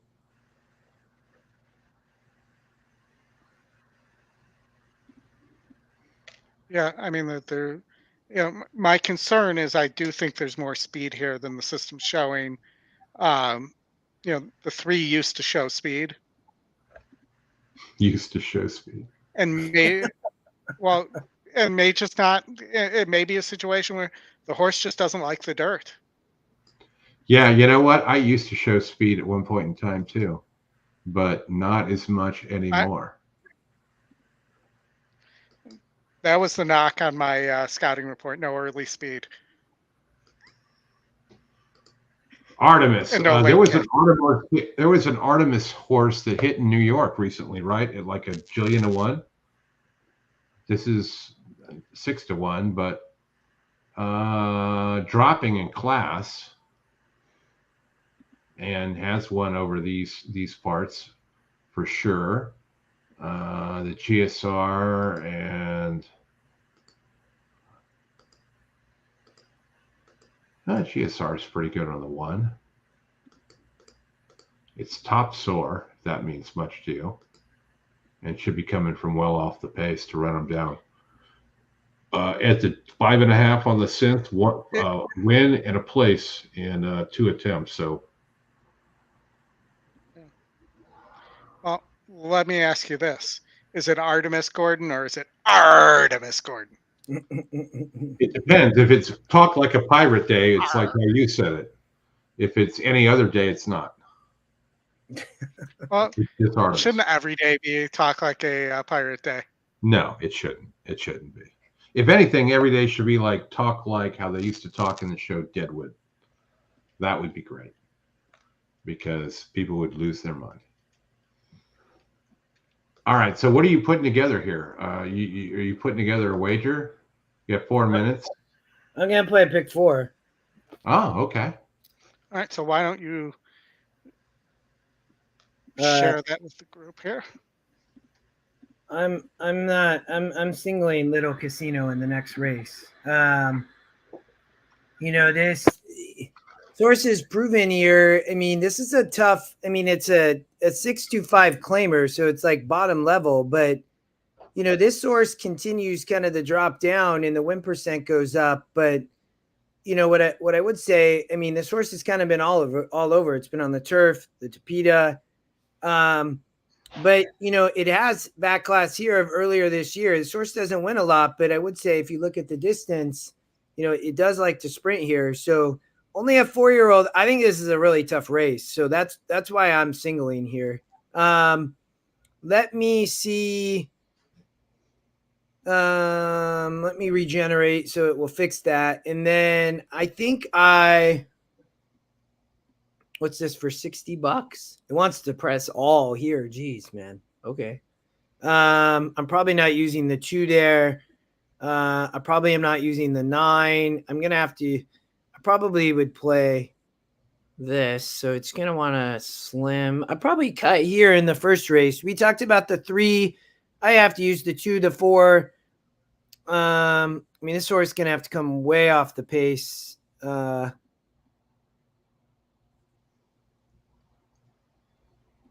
1, Francisco Duran, Tim McKenna, Artemis Gordon. I don't know. I think the 2 and this is crazy value on the 7, man. I mean, how do you get 9 to 1 here with Evan Rahman?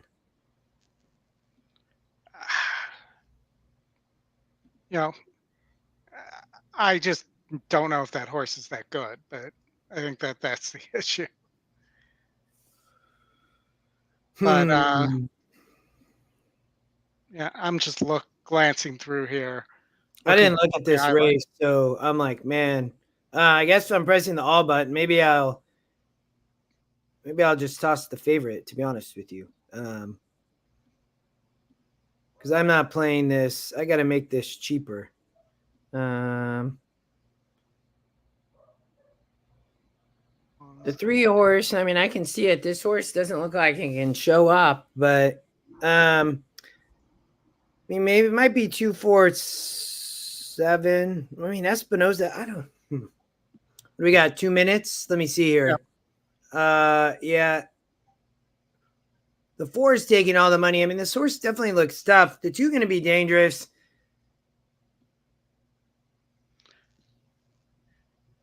Maybe I'll just play it like this to finish the ticket. 1, 2. So it doesn't want to use the 3 or the 5. That last leg is a mess. Yeah, it is. I mean, it really is, Oldy, to be honest. But I'm going to try to slim a little bit. The last leg, you say? Yeah. Yeah. All right.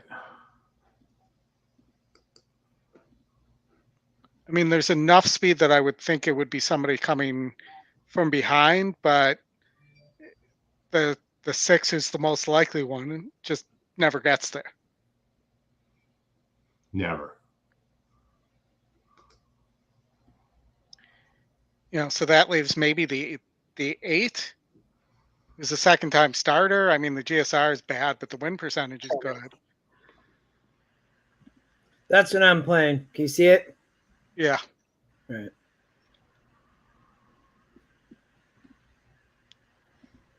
Two, 3, 4, 6. How much time we got? They're still there. All right, got to punch this. Yeah, and remember at Golden Gate, it takes about an extra 10 minutes to load. The slowest load in racing. Yes, in horse racing. It's methodical. It's ball control. It's ball control horse racing.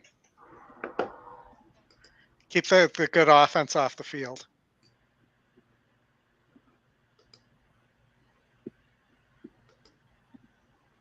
All right. I'd say go with the 5 in the last. That's what I'm going to do. For me, it was either the 5 or the 8. Yeah, I'm putting in something super quick. They loading yet? They are not. Yeah, let's see. I'm going to single the 5 in the last. 2, 4, 7, 6, 8, 5.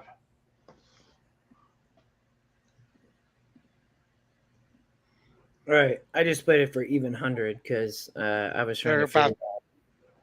All right. I'm singling the 6 in race number 6 is mine.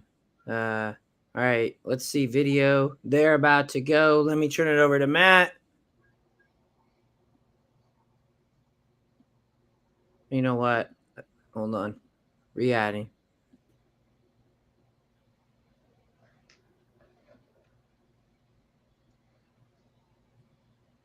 Goes it. We're ready to go. Start of the late pick 4 here. And they're off. The favorite, Winter Falcon, was off last. He hopped in the air at the start and is out of it early, running about 6 or 7 behind, now making up some ground quickly to pass a couple runners to claim 5th. Coming back to the lead, the pacemaker is storming. That's never a good thing, and now you're going to rush up. Early on to a lineup of runners, Minigo, Affection Autism, and all right, I have the 2.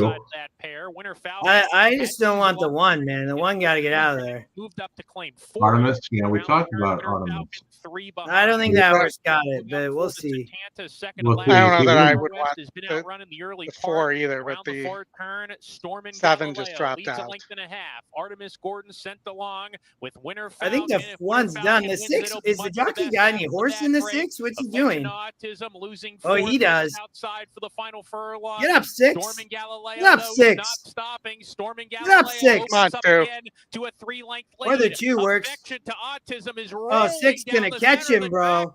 Here comes Affection to Autism. Affection to Autism's run past Storming Galileo late. And Affection to Autism wins it at a price. He's 12-1. Storming Galileo second. Yeah, thank you. I mean, the long shot. The long shot got me. Golden Gate Fields and EquinEdge long shot, you all. I mean, it's a dangerous, one of the most that I've seen at a track, guys. Is that horse like that. So We will come back. We'll follow my single here in, I don't know, a little bit, but 12-1, Oldy, and Chris. That's crazy. Yeah, nice one, man. that'll get you down. Yeah, you know, I should have paired that with the 2 because I'm sure that's paying a bundle. The 2-6, yeah, or 6-2, yeah, only $86, 86-1. Super nice. Good job. Thank you. Well, we gotta get it home, so we need a big single in the next against the big favorite. So I'm on the TVG ADW, and the free Trackmaster picks were 2, 4, 6 in that order. Wow. So you bought that, you did okay.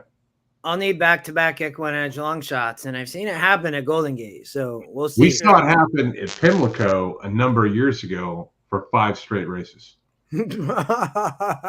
that will be a pool scooper if that happens. It really wasn't, because some of them were actually horses that got really bet down. So it was just kind of one of those weird days. One of those weird days in Maryland, right? Yeah, for sure. All right, y'all. Hit that like button for us. This has been great. We got Santa Anita race number 8 coming up. We'll come back to Golden Gate. Let me jump over. I'm going to share a different tab. I'll keep my Golden Gate ticket there. I mean, this is the grade 1 juvenile. Oldy, you're all over the 2. You're getting 5-1, Oldy, if EquinEdge odds are correctly. Timberlake somehow is taking a bunch of money. Am I seeing this correctly?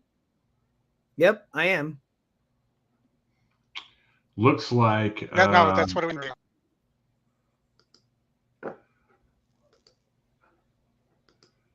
I might have cut out, but I was saying the 2, you're getting 5-1, Oldy. Yeah, I mean, I did not expect that. Did not expect Timberlake to be 5-2 either. There, Locked and Muth are also, I think, 5-2.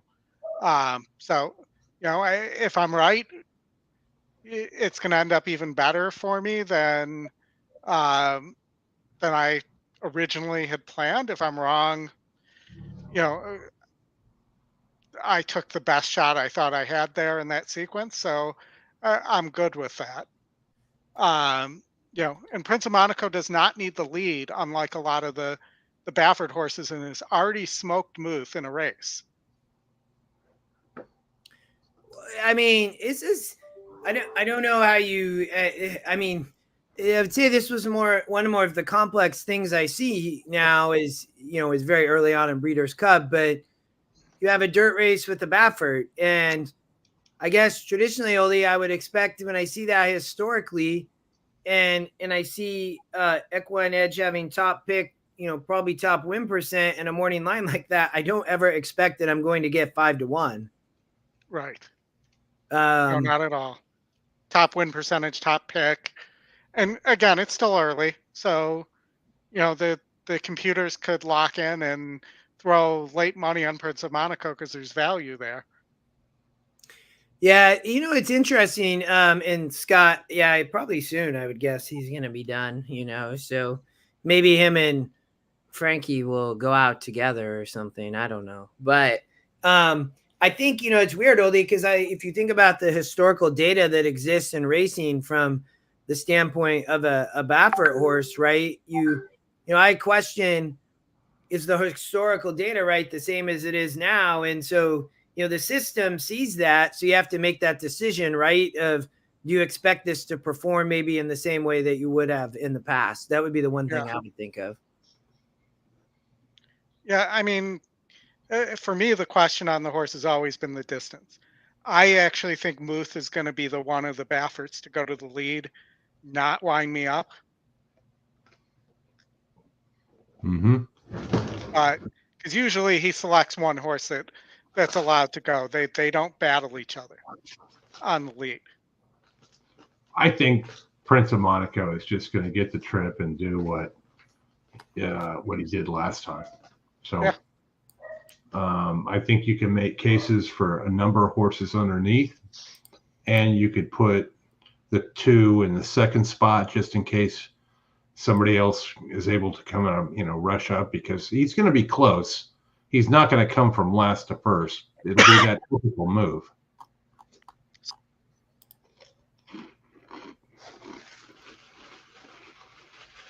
Yeah, and General Partner is going to go fast. The E long shot. Mm-hmm. Yeah, that's when when I saw this, so, it does look like a lot of speed again. If we go back here, I always appreciate doing this. And so if you go back to race number 6, right, just FYI, sat off of the pace. So, if it can be done, right? That's the perspective. Yeah. It just happened 2 races ago. So, that plays a little bit into the way that I think about this race from the standpoint of what's going to happen on the front end. I would guess that Wind Me Up, though, that this horse doesn't quite fit. Whenever I'm in the coaching class, guys, I like to say, what have you done for me lately? This horse is young and it can improve, I guess, but I don't know. It seems a little bit like it's just here to be on the lead, but I guess we'll see. Well, I can tell you one wager I am placing is I'm going to take the 2 top GSRs in this race, which is the 6 and the 10. And I'm going to pair that up with the 8 I like in the next, and then do another double with the 8 I like here. Not here. The what number was it here? And I am going to go with the long shot here. Just a small one there on that one, because I just like the horse in the next, and I'll take a chance there and not really have to invest a whole lot for a good return. Do we lose? My internet keeps going out, guys. Might have. Is Oldy just swirling on your screen? Oldy, yeah. Oldy's back. You're back. You were swirling around like the little hurricane symbol. Yeah, so my internet keeps going out, so I'm going to go reset my router real fast. So I'm going to exit myself out, and I'll be right back in. Cool, man. Take your time. For everybody watching, hit the like button. We appreciate you being here. We'll be here again tomorrow, man. Yeah. Big day tomorrow. We'll be on at 3:50 Eastern, right, Chris? 12:50 Pacific. Yep. Correct. Yep. So Chris and I will be here. Oldy, I think, is going to try to jump in for a bit. I know he's got some stuff going on, but we'll all be here. We're going to have a lot of coverage of additional handicappers too in between races. So Chris did a good job of lining that up. And, there's a lot left to go. In Chris and Oldy and I are doing this thing. I was really focused on the turf today. I didn't really prefer this race, to be honest. When playing like days like this, I try to have like some amount of preference or conviction to play a race. I just struggled here, Chris. I just didn't like the race. I don't know. I really did. Well, if you don't like the race, the best thing to do is pass, right? Yeah. Because you don't have to bet them all. That's not a requirement. But if you do like something, then settle on it and don't try and, kind of overdo it, right? Because there's always tomorrow. And there were only 5 races today. There's 14 total. So we got plenty of swings to take tomorrow and better spots that you may like. Which is the nice thing about the betting challenge is that there's 5 of them today and you only have to bet on 3 of them. Yeah. Yeah. The way I look at this, if I was to handicap this and just go through it, right, and be trying to, is the 3 going to go wire to wire with Baffert? My guess is, Ramon probably sending. I think that's what this horse probably has to do. It's there and it's going to set the pace. And, somebody like General Partner, you look here, Manny Franco riding out here for Chad. So he's there for the weekend. He's riding good for Manny. I don't know if this horse can rate, to be honest. I don't think it's going to try and rate. Those 2 are going to go up to the front, and it's going to be whether or not can the 8 clear the 3, right? Because if the 8 can't clear the 3, I don't think the instruction is going to be a go. I think it'll be at that point in time to sit and then see what happens. Yeah. Especially with the 2-year-olds. You're just not going to want to engage in a full-on pace matchup. That's where the 2 is interesting, because Pratt should be able to get this horse out of the gate and then somewhat positioned on the inside to let those 2 speed horses we talked about go. Then you have to worry about the rest of the field. Yeah, I mean, Flavian Pratt's going to try to sit the trip here, and I mean, Prince of Monaco, the Del Mar Futurity only came back as a 66. The win percent still sits at 26%. First time going 2 churns. So if there's a knock on this horse, even though it's in a Baffert and the GSR shows it might be okay. So, I think the GSR probably says it's fine. It shows some sprinting type figures, but look at 9 and 10 furlongs. And to be honest, this horse might have really liked 7 furlongs looking at that, but shows up here in the Breeders' Cup Juvenile, right? So Flavian going to try to sit the trip. It's going to be a matter of, does this horse want to go 2 turns? And well, yeah, this is the second one today, trying to go 2 turns for the first time, right? The first one was Tamara. That didn't work out. Bob was quoted as saying that in general, 2-year-olds usually run their best race the first time as a 2-year-old. So it's another time we're going to find that out. Is this one going to run like Tamara did or not? I don't think so. I think it does have a better chance because it's not going to try and go out and set the pace and go gate to wire. That's where I think you're more vulnerable, like she was today. So Irad is riding Noted. I see people talking about Noted, and Irad gets aboard here. We have 4 minutes, so looks like they're out on the track. All is well. I mean, I have the TV above me, so I'm watching, and they're showing the 4-horse in Timberlake. I don't, this horse took all this money, so I don't know what the story is here with this horse, just so everybody knows. I mean, obviously, this horse in the 6th, the 4 and the 6 are the horses that are taking all the money. So you have a Cox and Fletcher, but the 11 you have Irad Ortiz. So I look at this, and this horse is getting off the turf on the dirt, which is probably fine, and ran a great race in a 76 in the Bourbon on the turf, and now going to drop over on the dirt for Irad and Todd Fletcher. This horse, just like the 12 in was it race 6 or 7, the horse could sit the trip. I mean, there's going to be a lot of speed. Irad is the best at finding position and everything. I just don't know how far that horse is going to be back. So Irad's been quiet too, right? I mean, I don't think he's won a race all day. So if you're an Irad Ortiz fan at 14-1, running at 25% with Todd Fletcher at 521 starts, why not, right? It kind of becomes far back for sure. The source sort of fits. I think it's close enough. What was the GSR on that horse? It was fine. 71, which is okay. I mean, so I mean, you see this, and this horse is well bred. Cairo Prince out of Seaview Mill. I didn't see it. Seaview what? I can't read it. Seaview something. It's French. It's French. Just written. I mean, Kentucky bred. I mean, I like this horse a little bit, y'all. I mean, I appreciate you guys mentioning it. I think it's interesting. The 6 and 4 are working well. The 2 is working lights out. Like this, I see a lot of speed happening here. I don't think they're setting any type of, lazy fractions or anything. Looks like the race is in about 2 minutes.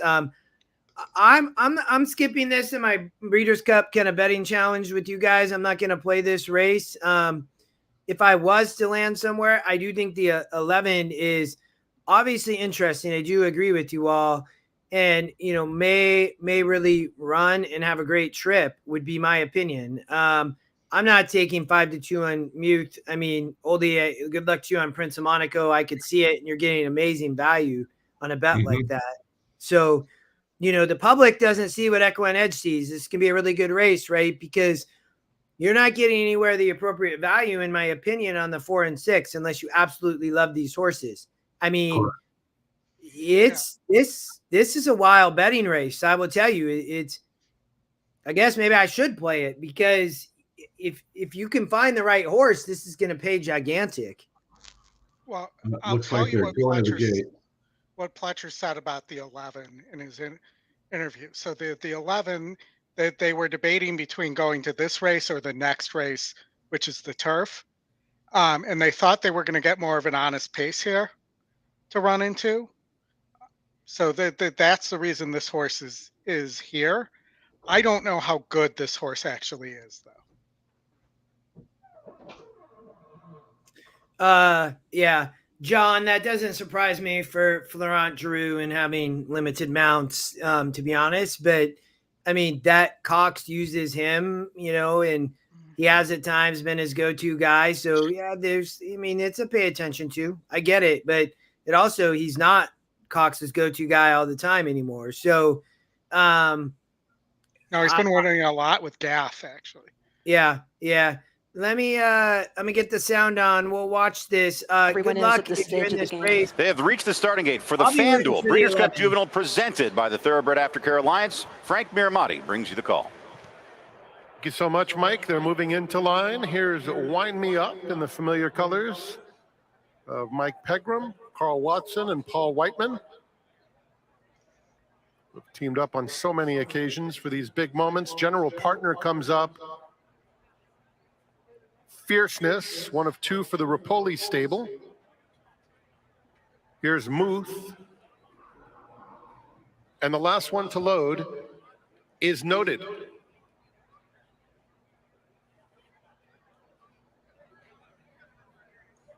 Noted walking up. Going in. We're in the gate.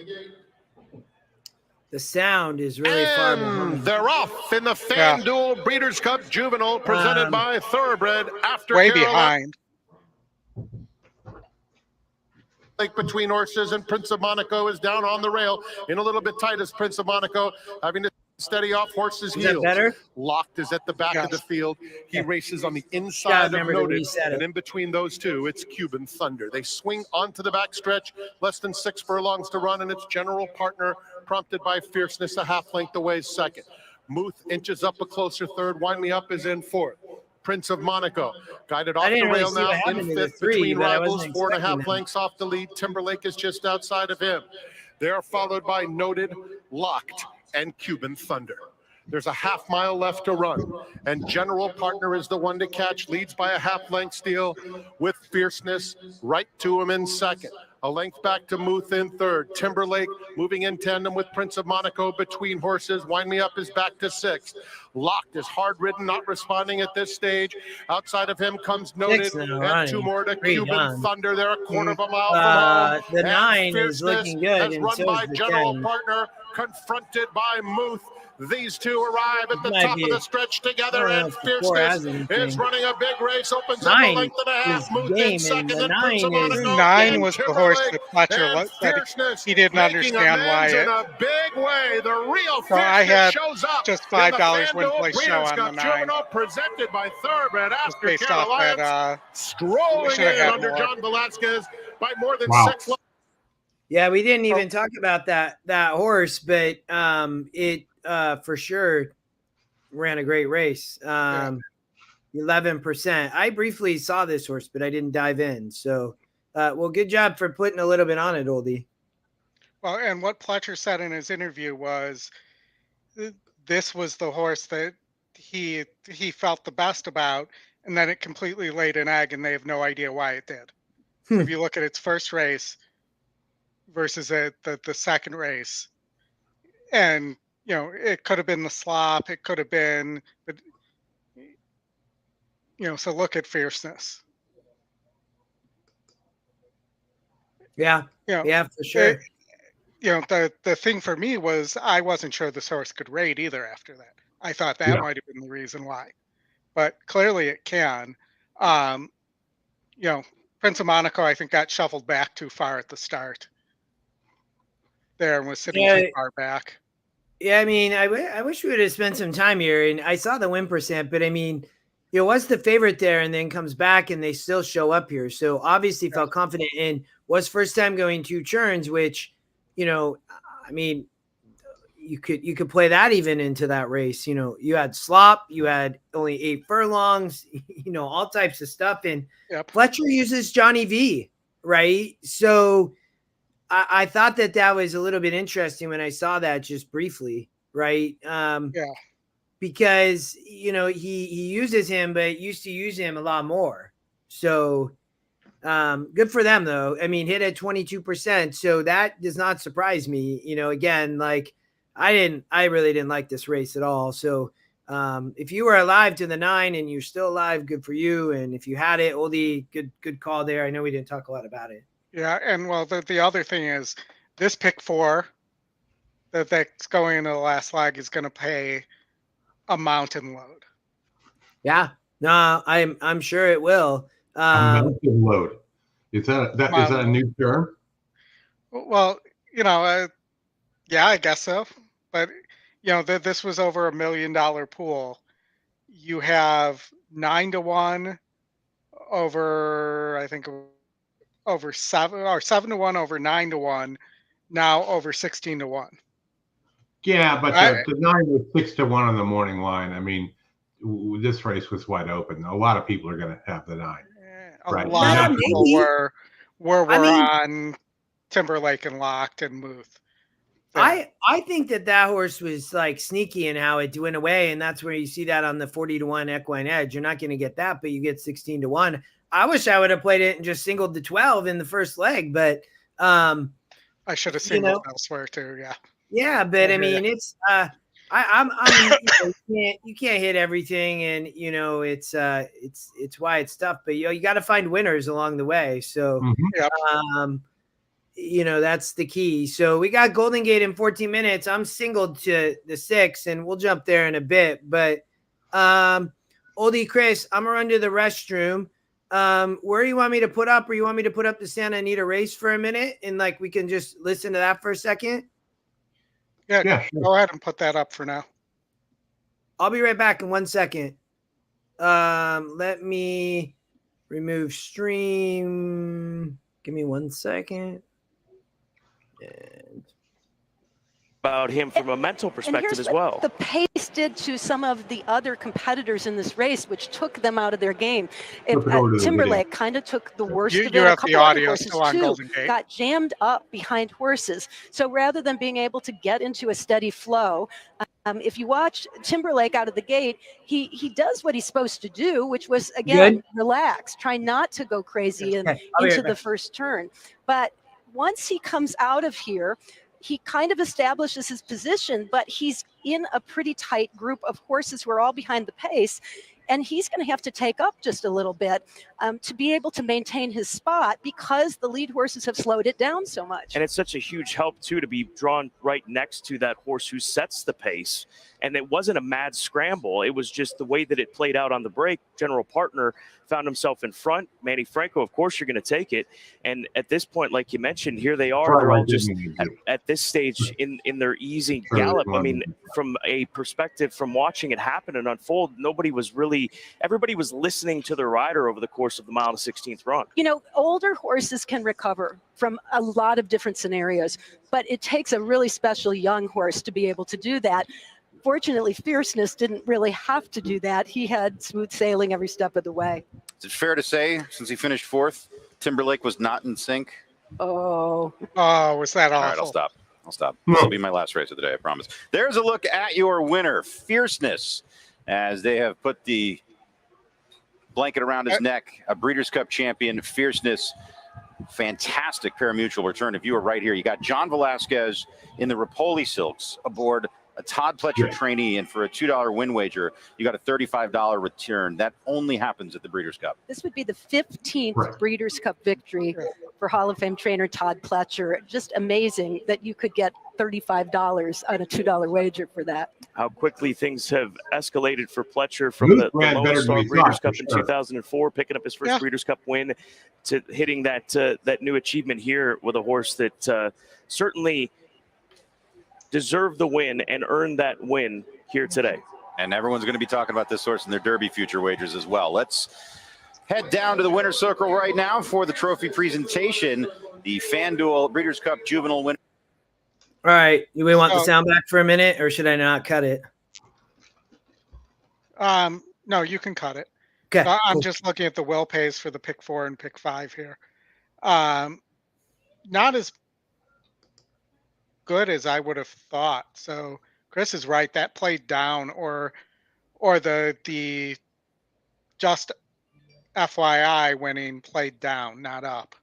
I think that's what happened, because we saw it in the doubles. So remember in the doubles, I mean, you did get 50 to 45 to 1, but I thought that might have paid 70, 80 to 1. So one of those 12 horses, I think it was just FYI, to be honest, because I mean, the works were good on that horse. There was a lot to like from like that would be my guess, but yeah. Well, that just shows you that the value there was in the win betting, right? If you like that 9 horse, especially when you saw it float up.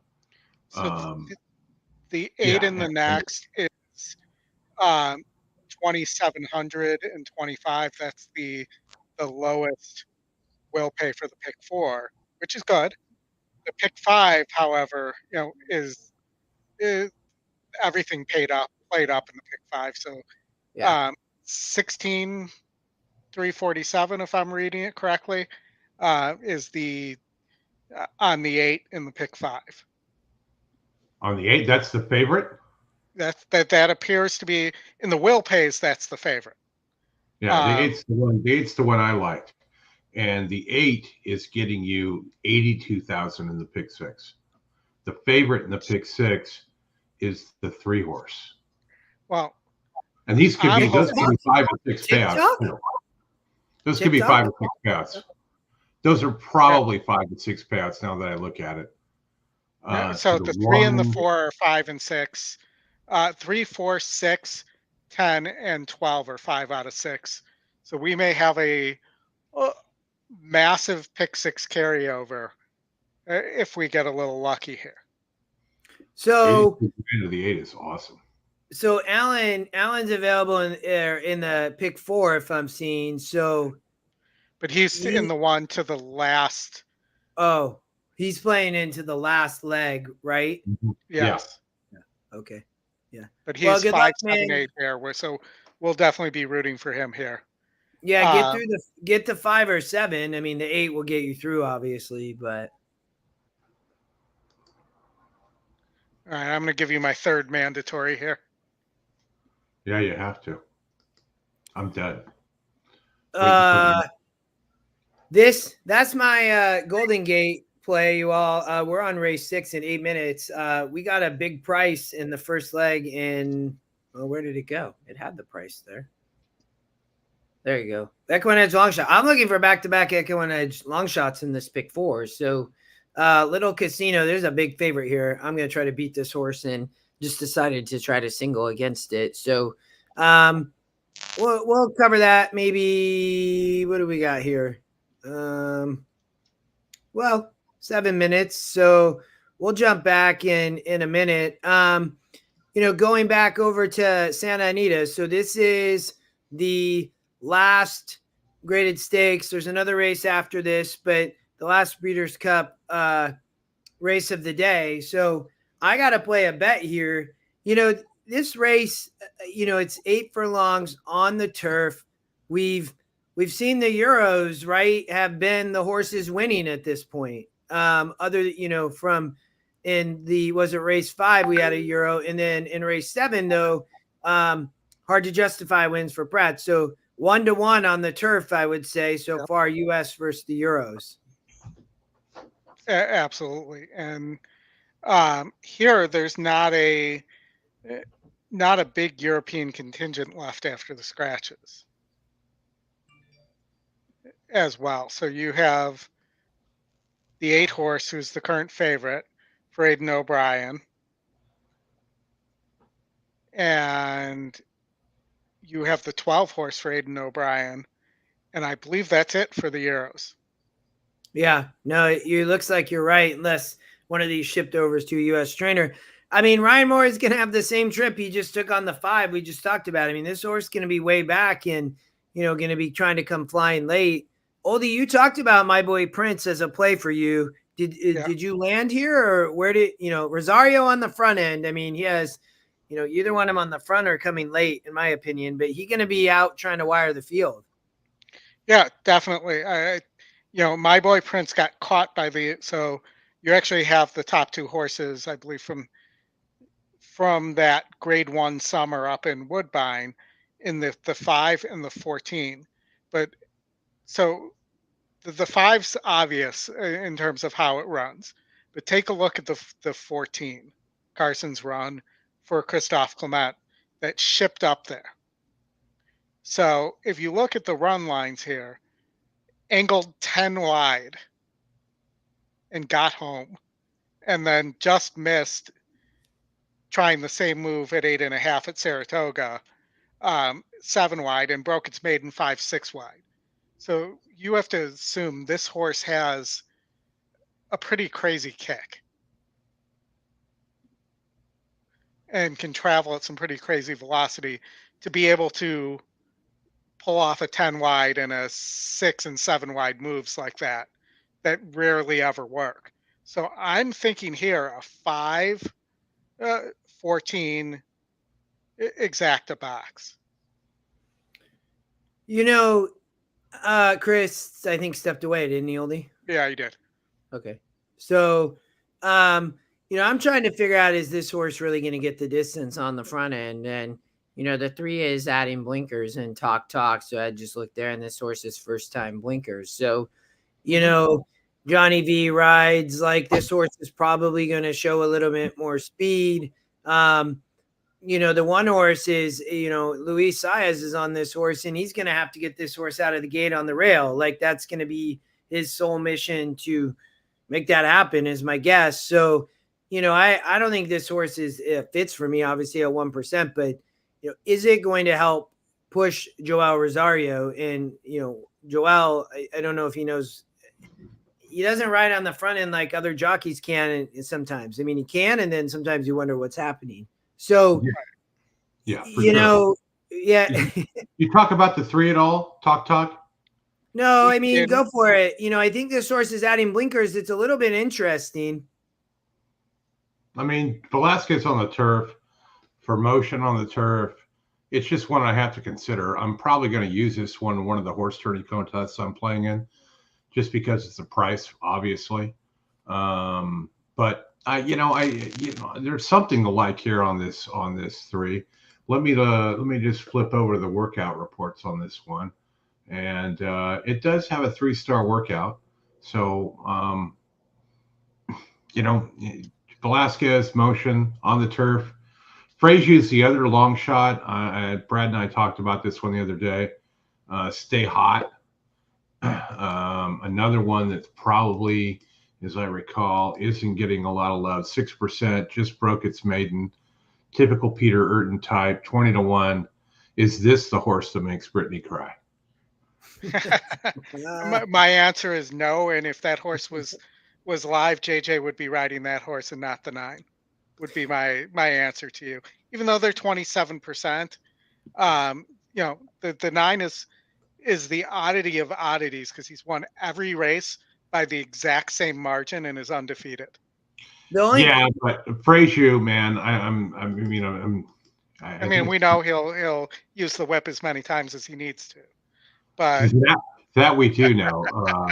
He does enjoy. Well, it's the problem is the way he's using it, and there's some things where he's touching, but it's not really your typical striking motion, and that's kind of gotten him in trouble. But Peter, are you saying JJ or Frazier? Frazier, he has. He can ride though, man. Oh yeah.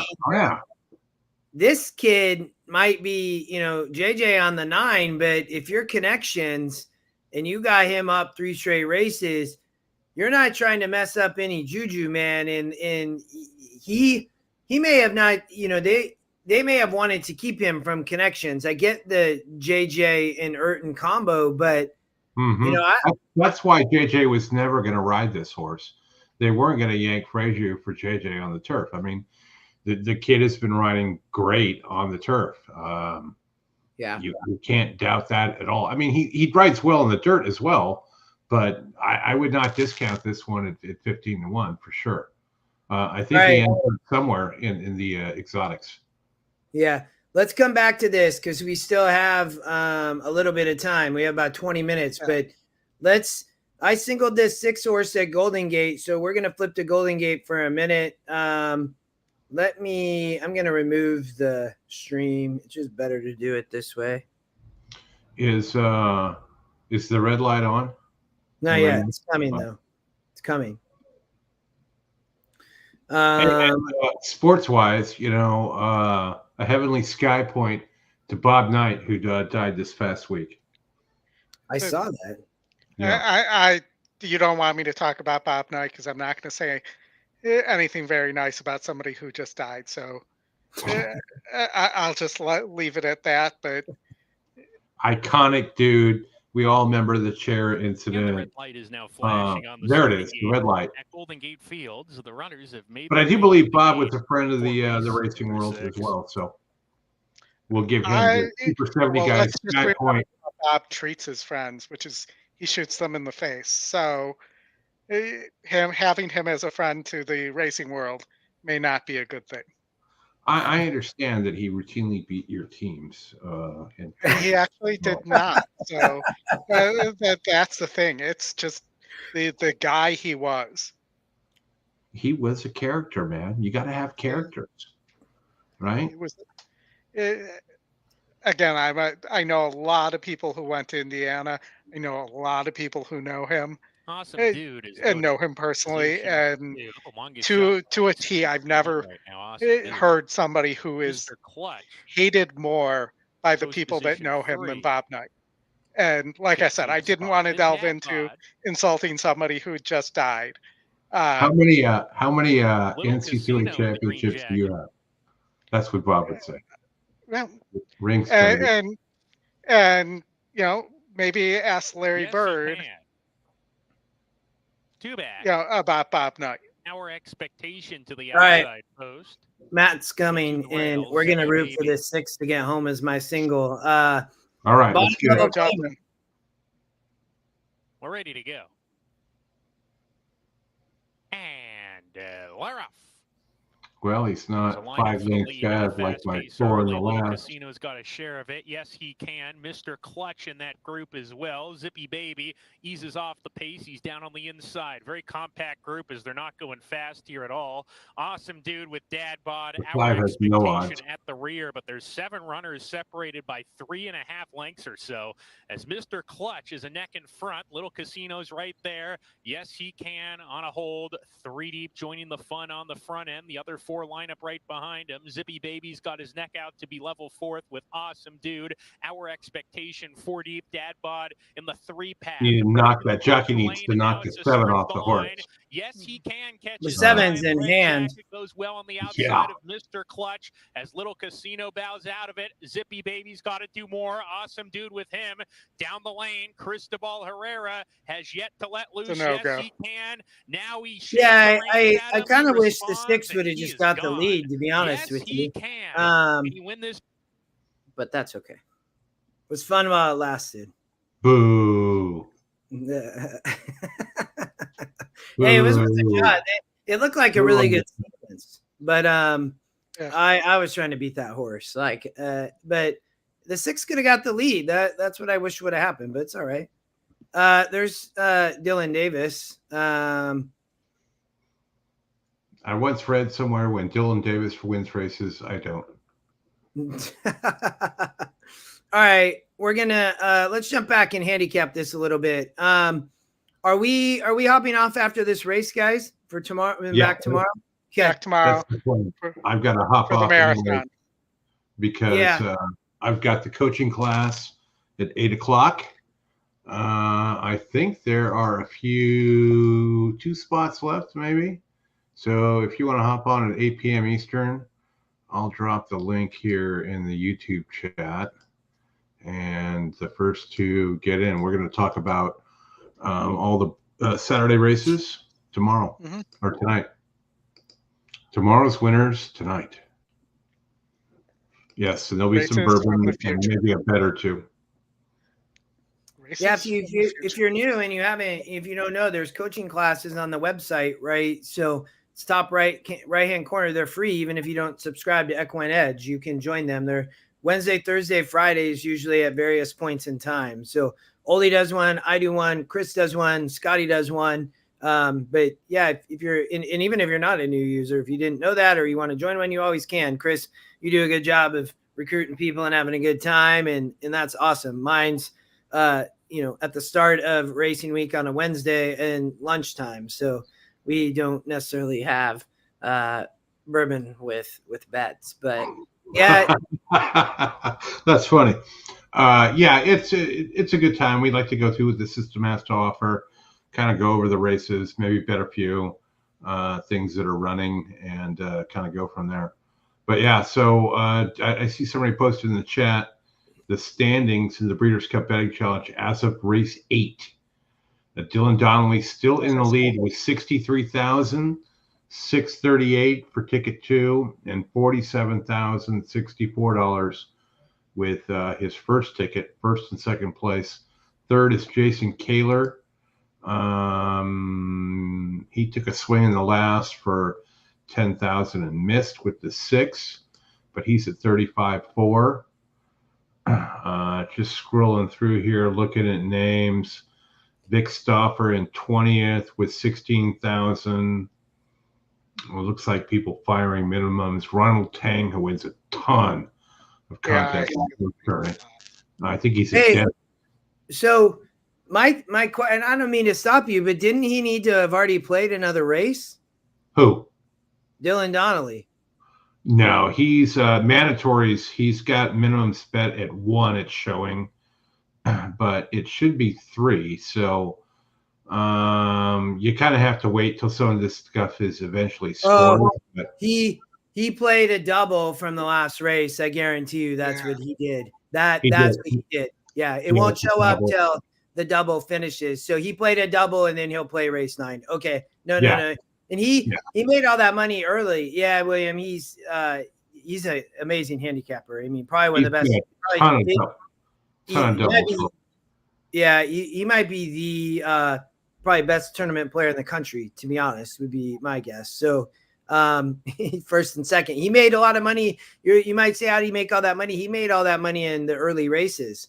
Scotty's at the track. Oh, what place is he in? It's a good question. I'm looking. What about Brad? I'm looking. I'm only at the 150s right now. I'm looking for just names that people would know. A lot of people at 7,500 still, 7,400 that have made their mandatory bets. Marshall Graham, 2 tickets at 7,150. He's made two minimum bets. He had a show bet in the last 2. A show bet 600 on the 6, 600 to win 840. Dick Girardi, another longtime player, he had another show bet on the 6, 600 to win 840. These guys are just trying to get by it and get to tomorrow with something close to the 7,500 they started with. Winning Bread CEO Dylan. Oh, that's not Dylan. That's Dylan Ross. Oh yeah, Dylan Rossi. That's him. He had a ton of bets in the last. A lot of daily doubles with the 7 winning. He had all to the 8 in the next. 7 as well. He's at 68.94. He's made all of his mandatories. Ronald Tang with another entry at 6,700.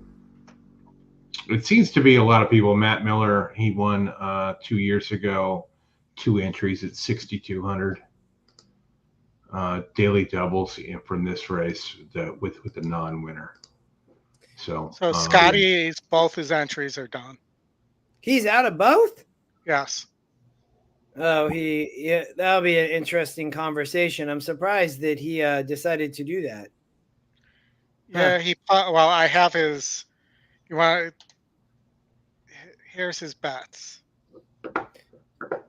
or some of his bets are listed there. On the last race, he went all in unlocked, pretty much. Interesting.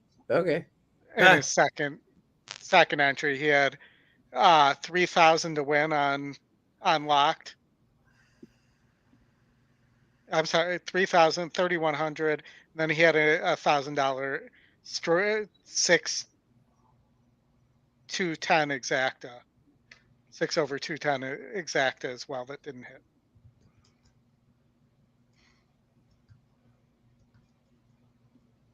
I mean, I think if we get back to this race, right, and appreciate everybody joining, we'll be back here tomorrow, 12:50 Pacific, 3:50 Eastern. We'll watch this race, and then, as we mentioned, for anybody who just kind of joined, we'll close it down after this. But I think, Oldy, we talked about the 5, and you were on the 5 a little bit here. I think the pace I think it's stopping here. Stay hot. I get Frazu. I mean, I don't know if this horse is going to be able to fit here. I mean, the horse, the only thing I would say about this horse is you don't really know how good it is, because it was a different horse on the turf, and the GSR says turf. I mean, what are your guys' thoughts on this? I mean, can this horse actually improve just because the GSR? I mean, it didn't run awful on the dirt. No, I'm for our contest purposes and some level of actual gambling, I'm going to just do 100 to win on the 6 and 100 to win on the 3. I'll do less than that with real money, but I mean, it's 2 prices, right? You can't. The Frazier connection I like there for sure with Stay Hot and Erden. The 3 with Velasquez and Motion. At the price you're getting, this is the day to go shopping. And I'm going to go shopping. I like the 8 as well. So I'll do the 3 and the 6 to win, and then I'll probably key the 8 with the 3-6 on the exacta, and then a very small 3-6 exacta, just because that's probably playing a ton. I wrote this in my handicapping, but it's hard to believe that Cassie and Pratt are 0 for 18 as a pairing in the last year. Yeah. That 3-6 and 6-3 are paying 200 to 1. So a few bucks on that. I think I'd much rather have the 4 than the 6 though. I'm playing Gaff on the 10. That's who I'm going to play. I think this sets up for somebody to come off the pace. I think that it's been kind of a crazy day. I think this is going to friggin' absolutely blow up the board. That's my perspective. You're getting it at 10%. This race is wide open to me. Mm-hmm. I don't necessarily trust Ryan Moore coming back this far because we saw what happened. But I mean, this horse is live, but 100%, right? I mean, this horse can be tough to beat at 9-5, to be honest. But I think Gaff Leone could set a really amazing trip out here. And, the post isn't great in not having a bunch of speed, but I don't like a lot of the speed up here up front. So that's I think that he could set a dream trip on the 10 horse. It'd be hard to talk you off a lot of these. Like on a normal day, if this was 16 claimer somewhere, that would be hard, right? But today, not so much. I mean, they're showing him right now. I'm watching it. I mean, that horse looks like it's comfortable. The 12, on the other hand, is I don't know if I would say that. Maybe we'd get we missed the post parade, but that's what I was going to show it real quick. But we're going to miss it. But I'm on the 10, you all. That's where I'm landing. I'm looking forward to tomorrow, but I'm going to play a win play show here just in our actually I'll probably play a win play show, and I'll put extra on the win, and that's how I'm just going to play the 10. I don't think I'll play an exacta here. If I did, it's probably 8-10. That's the way I look at it. I think the 8 could be tough, and I might do that too. Just maybe that's my saver bet, but Who do you guys like best? Oldy, where are you going to land? All right, so let me give you one other horse that's being massively overlooked here. Let's call this like the brown horse in the juvenile fillies, okay? So the horse that's being overlooked here is the 20% 7 horse. It's currently sitting at 8-1. It's Pletcher, Irad, and Rapoli on a Grade 2 winner from Aqueduct. My notes here say no pace, will need something to run into. Distance, not a question, has already won a Grade 2 at 8.5. Sire and Dam were both Grade 1 winners. So this horse I think is being ignored a little bit, and it is a horse that has a better shot than what the odds are saying. I agree with the win percentage that this horse is potentially dangerous as something that's being overlooked and we hadn't talked about yet. Not my top pick. My top pick is the 14 and the 5. So if you made me choose, I'll go with the 5. Because I'm not sure there really is any other speed here. Chris, closing thoughts? I'm sticking with what I said. Stay hot, and who is the other one? The Velasquez horse, the 3. Okay. The 3, the 3, if you look at it, had trip trouble in the last. Yeah, trip trouble. I love horses to overcome trip trouble. Yeah, no, and that's why I'm not arguing with you on the 3. I don't see the 6 at all. So famous last words from me, but I don't see the 6 at all. I think I actually think it should be a higher price than it is right now in terms of its chances to win here. Mm-hmm. I'm sure you would take that if it did, but I just don't see that horse. I could see Mountain Bear before I could see that, and I can't see Mountain Bear. You can't? No, I'm not. I'm too low down. I'm not that high up in altitude to be able to see a Mountain Bear. All right. I just set up on horse tourneys, since they are owned by Stronach. They have you can create private tournaments with all of the Stronach tracks. So they have one tomorrow for Santa Anita, and it's all 12 races. It's live, so you can make your picks ahead of time, or you can change them up until post. And we'll cover those when we get on the air. There'll be a few races before, but I'll drop that in the chat. $24 entry fee. You get 2 of them. Let's see how many we can get, and have some fun just trying to pick some winners. I'm already in for 2. And I'll also say, so I should be here by the start of the show, just based on the time. I may be a few minutes late, but I should be here for most, if not all, the show based on the time that we get back from the chair showcase. So I do want to say also, I think 8-5 is crazy on the 8. Yeah, but I do too. River Tiber would have been the favorite, not the 8. River Tiber did not have the reading on the dam side for the distance, though. That was my weakest. The favorite I had rated the weakest within here. It's the same sire on the 8. I just think 8-5 is nuts there, because it's not like this would have been 2-1 versus River Tiber at 8-5 or something like that. So for it to be bet down that much,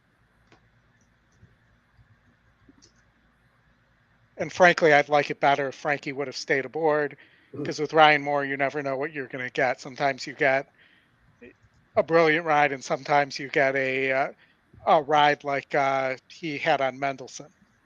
Yeah. So and I even put that, from a riding standpoint, I was very careful about this in my notes. From a riding standpoint, he's the European Kent de Sorma. I love it, man. European Kentasorma. Capable of moments of brilliance, but capable of some of the worst rides you've ever seen as well. I've seen a number of Kent bad rides, so yeah. I'm familiar. And we've also seen that Preakness ride he had at on Exaggerator or some of those other rides that have been brilliant. So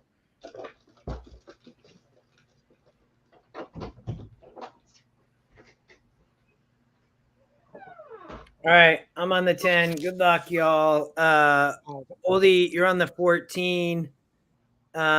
Chris disappeared, but there they are. I mean, there's definitely a lot of action out there. All these horses, when you look at this, the juvenile turf here, I mean, they're in new surroundings with all these people. And I mean, think about that. If you as a baby and you're out, somewhere, you're looking around wondering what's going on when you hear all that noise. So you can see that with many of these. Good luck too, Catherine. Come and join us. Get that double. I mean, there's the one. Let me without sound. Yes. Picking up some of his first Breeders' Cup winners and the first of many back last year. Looking forward to what he can do. Okay, final thoughts. Who wins, Rishi? Clear sailing. Hopefully, Unquestionable gets the job done. Scott? One for the West Coast. It's Endlessly, the number 9.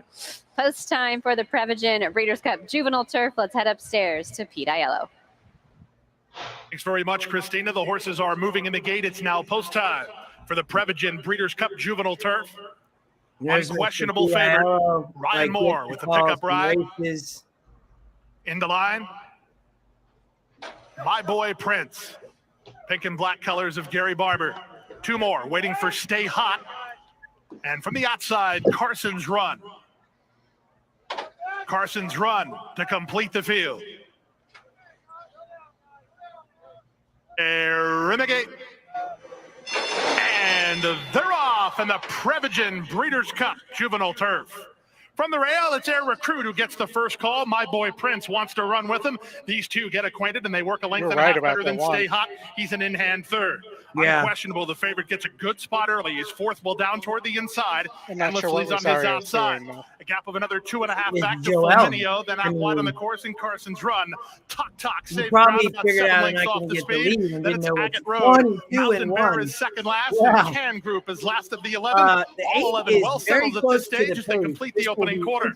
That opening quarter went in a strong 22-1 to the backstretch on top. I think the 9 looks My Boy great Prince here. is second. Endlessly's on the outside in like third. my Stay Hot trip has to with work Gaff between on the 10. horses. This is a Down big at the price inside, at it's 45 to 1, Unquestionable. Well but- spotted here by Ryan Moore, 5 lengths behind. Then it's Talk. He races inside of 46 Fulminio and to the 2. 2-path and 7 lengths off the 3. lead. Agate Road is down toward the inside with Carson's Run for company. Second last, Mountain Eight's Bear just, still at the back is maybe Can got Group. trip. As Come they on, leave the Gaff. backstretch and move on to the far turn. 3 furlongs from home, and the leader is Air Recruit by a neck. Come on, the 10. outside, My Boy Prince is there second, looking for room. Here's the favorite, 12's Unquestionable. coming. The question now is he needs some place to go. There's a 14's quarter of a mile coming. left to go 8 in the has Breeders' a Cup horse. Juvenile Turf. Trying to get off the inside, Unquestionable. He's loose for the drive now as they fan across the course. The leader is My Boy Prince. There's an 8 Unquestionable. coming. 12 on Sit the down outside. by 8 Ryan gonna be Moore. tough, though. Down the center, here comes Mountain Bear. The Euros closing good ground with Unquestionable in front. 16 Yeah, to he go. can They get can't there. get him. Unquestionable wins by 2 in the end. Yeah, that was the one I talked about. I was single to in that Doom ticket from earlier, but and then it goes off as the favorite, so it's like you don't get a whole lot of value there at 3-2, but I really wasn't into pushing all in there, but it'll be interesting to see if anybody did push all in there. Who ran second? Joel on the 5. No, it was the 12. Oh, was that the Mountain 12? Bear. Yes, the 12 got okay. up. Okay. There could be an inquiry on whatever went on this turn. There was definitely, they're not going to widen out enough. Yeah, Mountain Bear was the other one you talked about. The other Eden horse that you liked that I didn't. No, I didn't like Mountain Bear. I just like Mountain Bear better than the 6. I got really excited with. Sound like you're saying Mountaineer to me, so that's odd. Mountain Bear. Yes. Oh, that's an all Aiden O'Brien exacta. I was gonna. John had the 12 to end the turf pick 3. That would have been gigantic, man. Yeah. I got excited with Gaff in the Yellow Silks, man. He started to go, but that horse just wasn't good enough. And he tapped the trip, though. That's what I would want. Somebody, he gave the horse a good ride. But Ryan Moore, he's probably one of the best jockey in the world. He's definitely top 3 in my opinion. Like I said, he's more like DeSormo than he is Irad or Pat Day. Yeah, I don't know. He's pretty dominant is my comment, though. If you think about other athletes in a sport and what they do, right? He dominates on the turf in my opinion. But yeah. All right, guys, I got to let you go. I got 15 minutes to the Zoom, so one spot left for anyone who wants to join. Get in now. I will see you both tomorrow, and should be fun. But I'm going to get some chow here and then hop over there. So everybody, we will be back tomorrow. Let me see if I can get this to work potentially, maybe. Yep. We'll be back tomorrow, 12:50. Chris, Oldy, it's been a pleasure. Everybody, we appreciate you being here. That was fun. Kicked off the day good. A lot of great racing tomorrow. So wish everybody luck. Any parting thoughts, guys, as we enter into Breeders' Cup Saturday? Just we've seen on the turf that you can't be that far back, at least so far. So yeah, just keep that in mind. That being a couple lengths turning from home has been the position to be in. Yeah.